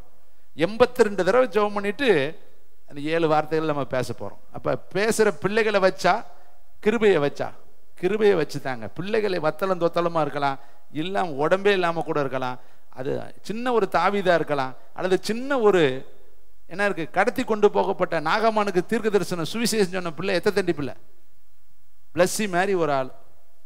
அது சொல்லி சீரியா நாட்டு படைத்தலைவன் ரசிக்கப்பட்டான். கைத்தட்டிக்காரு. அப்ப சொல்ற ஆளை பார்த்து தரம் பார்க்கறதா? ஆளை பாரு, இது சொல்லி நான் கேட்கறதா நினைச்சானா? ஆளை பார்க்க கூடாதுங்க, அபிஷேகத்தை பார்க்கணும். கைத்தட்டுங்க. நான் இப்ப கத்துக்கிட்டதெல்லாம் என்ன தெரியுமா? ஆட்களை வைத்தல்ல, எனக்கு தெரிஞ்ச ஒன்னே ஒன்று, அபிஷேகத்தை வச்சு தாங்க ஊழியம். கைத்தட்டி இருக்கிறது உன் மேல கர்த்தர் வச்சிருக்கிற கிரேட் பவர்ஃபுல் அனாயிட்டிங் இருக்கே, அது உலகத்தில் இருக்கிற எல்லாத்த விட பெருசு. எத்தனை பேர் விசுவாசிக்கிறீங்க? நான் எந்த விதமான முன் அனுபவம் எனக்கு கிடையவே கிடையாது. எனக்கு தேவன் கொடுத்த கிருபை தாங்க இத்தனை ஆண்டு காலம் என்னை ஊழியத்தில் நடத்துது. நான் எந்த விதமான பாஸ்டர்ட்டே நான் போய் உட்காந்து படிச்சது கிடையாது. மற்றவர்கள் மாதிரி 10 ஆண்டு 8 ஆண்டு 7 ஆண்டு 6 ஆண்டு தியாலஜி படிச்சது கிடையாது, டிடி பட்டம் வாங்கினது கிடையாது. எனக்கு எல்லாமே வேதத்திலிருந்து கர்த்தர் கற்றுக் கொடுத்ததான். கைத்தட்டி குறைஞ்ச காலத்துல, ஒரு சாட்டம் காலத்துல தான் நான் படிச்சேன். ஆனா தேவன் எனக்கு போதுமானவரா இருந்தார். கைத்தட்டி கருது. உனக்கு வழி நடத்துறதுக்கு ஆவியானவர் போதுங்க, ஆலோசனைக்காரர் ஆவியானவர் போதுங்க. இத்தனை பிளானை எனக்கு திட்டம் கொடுக்கிறவர் நான் எந்த மனுஷன்டே காப்பி அடிச்சதெல்லாம் கிடையாதுங்க. இந்த ஊழியத்துல நான் கொண்டு வரக்கூடிய ஒவ்வொரு விதமான அந்த ஒர்க்கும் ஒவ்வொரு பிளானும் தேவனிடத்திலிருந்து நான் பெற்றுக்கொண்டதே தானே ஒழிய எந்த ஊழியத்தை பார்த்து காப்பி அடிச்சு நான் கொண்டுட்டு வரதில்லை. ஒவ்வொரு பிளானையும் நான் தேவனிடத்துல உட்கார்ந்து ஜெபம் பண்ணி கர்த்தர் என் மனசுல கொண்டு வந்ததுதான். இது மாதிரி தாங்க கர்த்தர் முன்னாடியே மனதில் காட்டுவாருங்க. ஒவ்வொன்றையும் நம்ம மனசுல ஜெபிக்கும் பொழுது நம்ம மனசுல அது வரும், அப்படியே படமா வரும். எப்படி எலியா சொல்றாரு இல்லையா, நீங்க சொன்னீங்க நான் இதெல்லாம் செய்தேன். வேதத்துல தாவீது சொல்றாரு, எனக்கு எல்லாவற்றையும் கர்த்தர் எழுதி கொடுத்தாரு, அதன்படிதான் நான் அந்த அரண்மனையை கட்டும்படி, அந்த ஆலயத்தை கட்டும்படி நான் செய்தேன். அப்ப எல்லாவற்றையும் கர்த்தர் ஆவியில சொல்லுவார். பின்னாடி நடக்க போறத முன்னாடியே உனக்கு காட்டுவார். கர்த்தர் சொல்றதுதான் அவர் பிரதிபலிப்பார். ஏற்கனவே அவர் கேட்டதை, பிதா கிட்ட கேட்டதை நம்முடைய இருதயத்துல சொல்லிடுவார். அது அப்படியே ஃபிளாஷ் ஆகும். அதுதான் கர்த்தருடைய ஊழியம். சரி, இப்ப எஸ்ரா ஜெபம் பண்றாரு பாருங்க, ஓவாசத்தை கூறுவித்தார். அப்ப இவர் ஜெபம் பண்றாரா? வேற தடி எடுத்து சண்டை போட்டார்லாம் இல்லை. எஸ்தர் ஜெபம் பண்ணினார், தானியேல் ஜெபம் பண்ணினார், எஸ்ரா ஜெபம் பண்ணினார். இன்னும் ஒரு மனுஷனை காட்டி நான் முடிக்கிறேன், கடைசியில் டைம் ஆயிடுச்சு. அப்போஸ்தலருக்கு வாங்க, 10ஆம் அதிகாரம் 2ஆம் வசனம். விண்ணப்பம் எப்படி பண்ணணும்? இவன் ஒரு புறஜாதியாங்க, அடுத்த ஜாதிக்காரரு. ஆனால் அவன் எவ்வளவு தன் குடும்பத்தோடு உட்காந்து ஜெபம் பண்ணுறான் பாருங்களேன். அப்போஸ்தலர் 10:2. அவன் தேவ பக்தி உள்ளவனும், கொர்நேலியு அவன் தேவ பக்தி உள்ளவனும் தன் வீட்டார் அனைவரோடும் தேவனுக்கு எழுதப்பட்டது. குடும்ப தலைவன் பேர் தான் எழுதப்பட்டிருக்கு. ஆனால் அவன் மனைவி கர்த்தருக்கு பயந்தவள், அவன் பிள்ளைகள் கர்த்தருக்கு பயந்தவர்கள், அவன் பெற்றோர்கள் கர்த்தருக்கு பயந்தவர்கள். அவன் குடும்பத்தில் எத்தனை அங்கத்தினர்களோ அத்தனை அங்கத்தினர்களும் தேவனுக்கு பயந்தவர்கள். அப்ப இந்த இடத்துல ஒரு குடும்ப ஜெபத்தை நம்ம பார்க்கிறோம். இதுல இருந்து நமக்கு என்ன கர்த்தர் சொல்றாரு? தினந்தோறும் நம்ம வீட்டில் என்ன செய்யணும்? குடும்ப ஜெபம் இருக்கணும். கணவன் மனைவி கட்டாயம் பிள்ளைகளோட உட்காந்து ஜெபிக்கணும். நிறைய வீட்டில் குடும்ப ஜெபமே கிடையாது. குடும்ப ஜெபம் இல்லாத வீடு கூரை இல்லாத ஒரு வீடு. நீங்க பிடிச்சவங்களோ பிடிக்காதவங்களோ, கணவன் மனைவி பிடிக்காட்டியும் கூட ஒரு 5 நிமிஷம் உட்காரியா ஜெபம் பண்ணுவோம், நம்ம பேர் சேர்ந்து ஆண்டவர் இடத்துல பேசுவோம். இங்க பாருங்க, இவன் குடும்பத்தோடு உட்காந்து ஜெபம் பண்ணினான். அப்ப நம்ம வீட்டில் குடும்ப ஜெபம் கட்டாயம் மஸ்ட். அது நீங்க இன்னைக்கு தெரிந்து கொள்ளுங்க. குடும்ப ஜெபம் இல்லாட்டி ஆசீர்வாதமே இருக்காது. எவ்வளவு வேலை இருந்தாலும் ஒரு 10 நிமிஷம் 5 நிமிடம் 1/4 மணி நேரம் உட்கார்ந்து ஒரு பாட்டை பாடி, எத்தனை பாட்டு, லட்சக்கணக்கான பாட்டு உலகத்துல கர்த்தருடைய பாட்டு இருக்கு. ஒரு பாட்டை பாடி ஒரு 5 நிமிடம் 10 நிமிடம் தேவனை மகிமைப்படுத்தி ஜெபிக்கிறதுல என்ன? உங்க வீட்டுக்குள்ளேயே ஒரு ஒன்னஸ் இல்லைன்னா நம்மளை கர்த்தர், தன் வீட்டை கட்டாதவன் தேவனுடைய சபையை எப்படி விசாரிப்பான்? தன் வீட்டையே கட்ட தெரியலன்னா எப்படி சபையை விசாரிக்க முடியும்?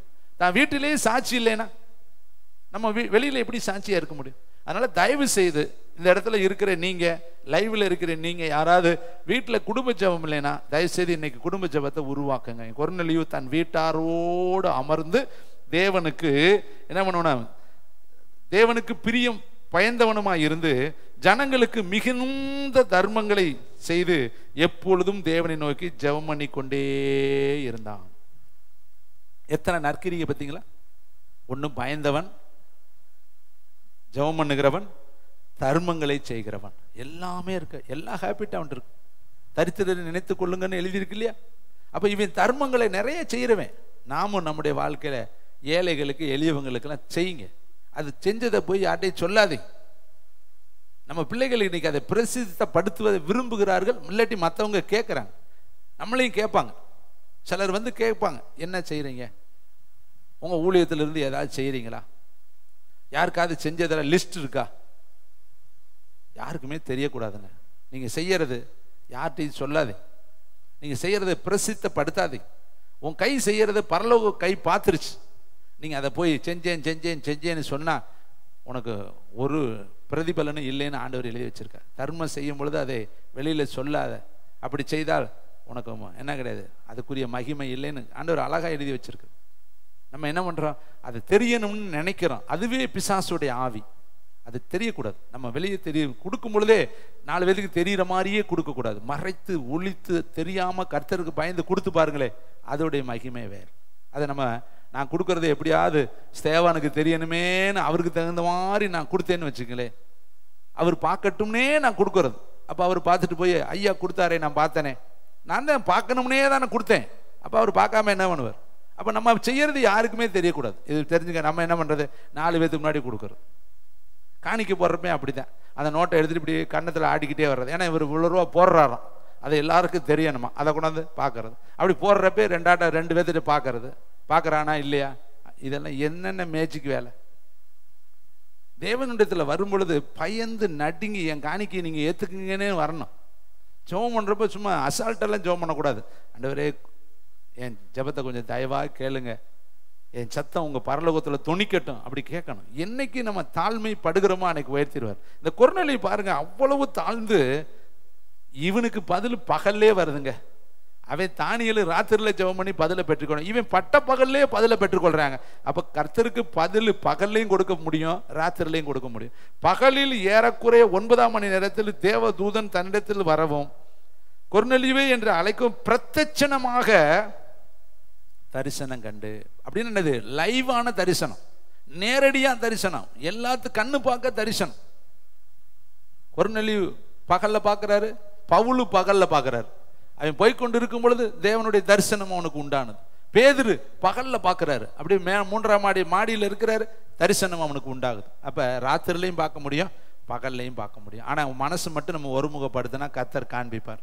அப்போ இந்த கொர்நேலியு எதுக்கு ஜெபம் பண்றேன்? தன் குடும்பத்தோடு உட்காந்து தேவனிடத்துல வேண்டுதல் பண்ணினா, விண்ணப்பம் பண்ணினா. கர்த்தர் அவன் ஜெபத்தை கேட்டார். அவன் வீட்டில் தாங்க மடை திறந்த வெள்ளம் போல பரிசுத்த ஆவியானவர் ஊற்றப்பட்டார். 44ஆம் வசனம். இந்த வார்த்தைகளை பேதுரு கொர்நேலியு வீட்டில் போய் பேசிக்கொண்டு இருக்கையில் வசனத்தை கேட்ட யாவர் மேலும் பரிசுத்த ஆவியானவர் எப்படி இறங்கினாரா? இறங்கினார். அவர்கள் பல பாஷைகளை பேசுகிறதையும் தேவனை புகழ்கிறதையும் பேதுருவோடு கூட வந்திருந்த விருத்த சேதனம் உள்ள விசுவாசிகள் கேட்கும் பொழுது பரிசுத்த ஆவியினுடைய வரம் புறஜாதியர் மேல் பொலிந்தள்ளப்பட்டதை குறித்து பிரமித்தார்கள். இந்த வசனத்தை அந்த வீட்டில் யாரெல்லாம் கேட்டாங்களோ அத்தனை பேர் மேலும் தேவனுடைய ஆவியானவர் வந்து அப்படியே விழுகிறார், எல்லார் மேலேயும் நிரப்புறார். எல்லாரும் பற்பல பாஷை ஆவிக்குரிய வரங்களை பெற்று எல்லாரும் பேச ஆரம்பிச்சிட்டாங்க. அப்ப வசனத்தை கேட்கும் பொழுது யார் இறங்கிடுவா? நம்ம முன்ன மட்டும் ஏன் இறங்க மாட்டேங்கிறாரு? கேட்டா தானடி இறங்குவாரு. நாங்க தான் உட்காந்துட்டு கேட்கவே மாட்டோமே, எப்படி இறங்குவாரு? கேட்கிறவங்க மேல இறங்கிடுவாருங்க. தாகத்தோடு இருக்கணுங்க, அப்படியே மனசை ரெடியா வச்சிருக்கணும். எப்ப தாகம் உள்ளவனுக்கு ஊற்றுவேங்கிறார். அதெல்லாம் மனுஷனுக்கு முகம் தெரியாது, இருதயம் தெரியாது. ஆனா தேவன் இருதயத்தை பார்க்கிற தேவன். உன் இருதயம் அவருக்கு தெரியுங்க, உன் உணர்வு அவருக்கு தெரியுங்க, உன் ஏக்கம் அவருக்கு தெரியுங்க, உன் புலம்புல அவருக்கு தெரியுங்க, உன் தனிமை அவருக்கு தெரியுங்க, உன் பாடுகள் அவருக்கு தெரியுங்க. அவர் தான் உங்களை பார்த்து இன்னைக்கு சொல்றாரு, நீ விண்ணப்பம் பண்ணுப்பா, நீ ஜெபம் பண்ணுப்பா, நீ வேண்டுதல் பண்ணுப்பா, நீ என்ன பண்ணணும்? ஸ்தோத்திரம் பண்ணுப்பா. யாருக்காக பண்ணுப்பா?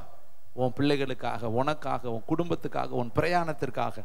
கொர்நேலியு எப்படி தான் வீட்டாரோடு உட்கார்ந்தானோ அது மாதிரி உன் வீட்டாரோடு இன்னும் 24 நாள் இருக்குது. தயவுசெய்து 24 நாளில் ஒரு நாளைக்கு 1 மணி நேரம் நீ உட்காந்தேனா 24 மணி நேரம் நீ உட்காந்துடலாங்க. ஒரு நாளைக்கு 24 மணி நேரம் இல்லையா? நீ 24 மணி நேரமாவது நீ தேவனிடத்துல உட்கார வேண்டாமா? ஒரு நாள் காலையில் எந்திரிச்சு ஒரு 4 பாட்டை பாடுங்க. 4, 5, 20 நிமிஷம் ஆயிருங்க. ஒரு இந்த எல்லாத்து பேரையும் உங்களுக்கு தெரிஞ்சுன்னா சொல்லுங்க. சொல்லி இவங்களுக்காக ஒரு 5 நிமிஷம் 2 நிமிஷம் ஜெபம் பண்ணுங்களே.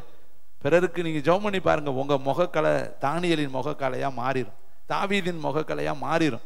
வேதம் சொல்லுது கலாத்தியர் 6:2 ஒருவர் பாரத்தை ஒருவர் சுமந்து இப்படியே கிறிஸ்துவனுடைய பிரமாணத்தை நிறைவேற்றுங்க. பிறருக்காக ஜெபம் பண்ணுங்க, அவங்க பேரை கலெக்ட் பண்ணுங்க, அவங்க பிரச்சனையை கலெக்ட் பண்ணுங்க. அவங்கள்ட்ட கேளுங்க, என்ன சிஸ்டர் ஒரு மாதிரி இருக்கிறீங்க, உங்களுக்கு நான் என்னத்துக்கு ஜெபம் பண்ணணும்? இலவசமாய் வாங்குனீங்க, இலவசமாய் கொடுங்க. இதெல்லாம் இலவசமான ஒரு காரியம். விண்ணப்பம் பண்ணுவது என்பது காசு கொடுத்து வாங்குறது கிடையாது. காசு கொடுத்து ஜெபிக்க சொன்னாலும் அது உண்மையான ஜெபம் கிடையாது. இலவசமாய் மனசுல இருந்து வர்ற உணர்வுகள். அப்போ ஒருத்தரை கேளுங்க, என்ன சிஸ்டர் உங்களுக்கு நான் எதுக்கு ஜெபிக்கணும்? ஜெபம் பண்ணி பாருங்களே, அவங்க வாழ்க்கை வளமிக்கதா மாறுவதை நம்ம பார்க்க முடியும். அப்ப இன்னைக்கு ஆண்டவர் உன் கூட பேசுறாரு, விண்ணப்பம் பண்ண. அப்பதான் நீ என்ன பண்ணுவ தெரியுமா? அமைதல் உள்ள ஜீவனம் பண்ண முடியும். நல்லா தெரிஞ்சு, இதான் ப்ராஃபட்டிக். அமைதல் உள்ள ஒரு வாழ்க்கை உனக்கு வேணுமா? நீ ஜெபம் பண்ணு, ஜெபம் பண்ணு, ஜெபம் பண்ணு, ஜெபம் பண்ணு. எல்லாரும் எழுப்பி நிற்கலாமா?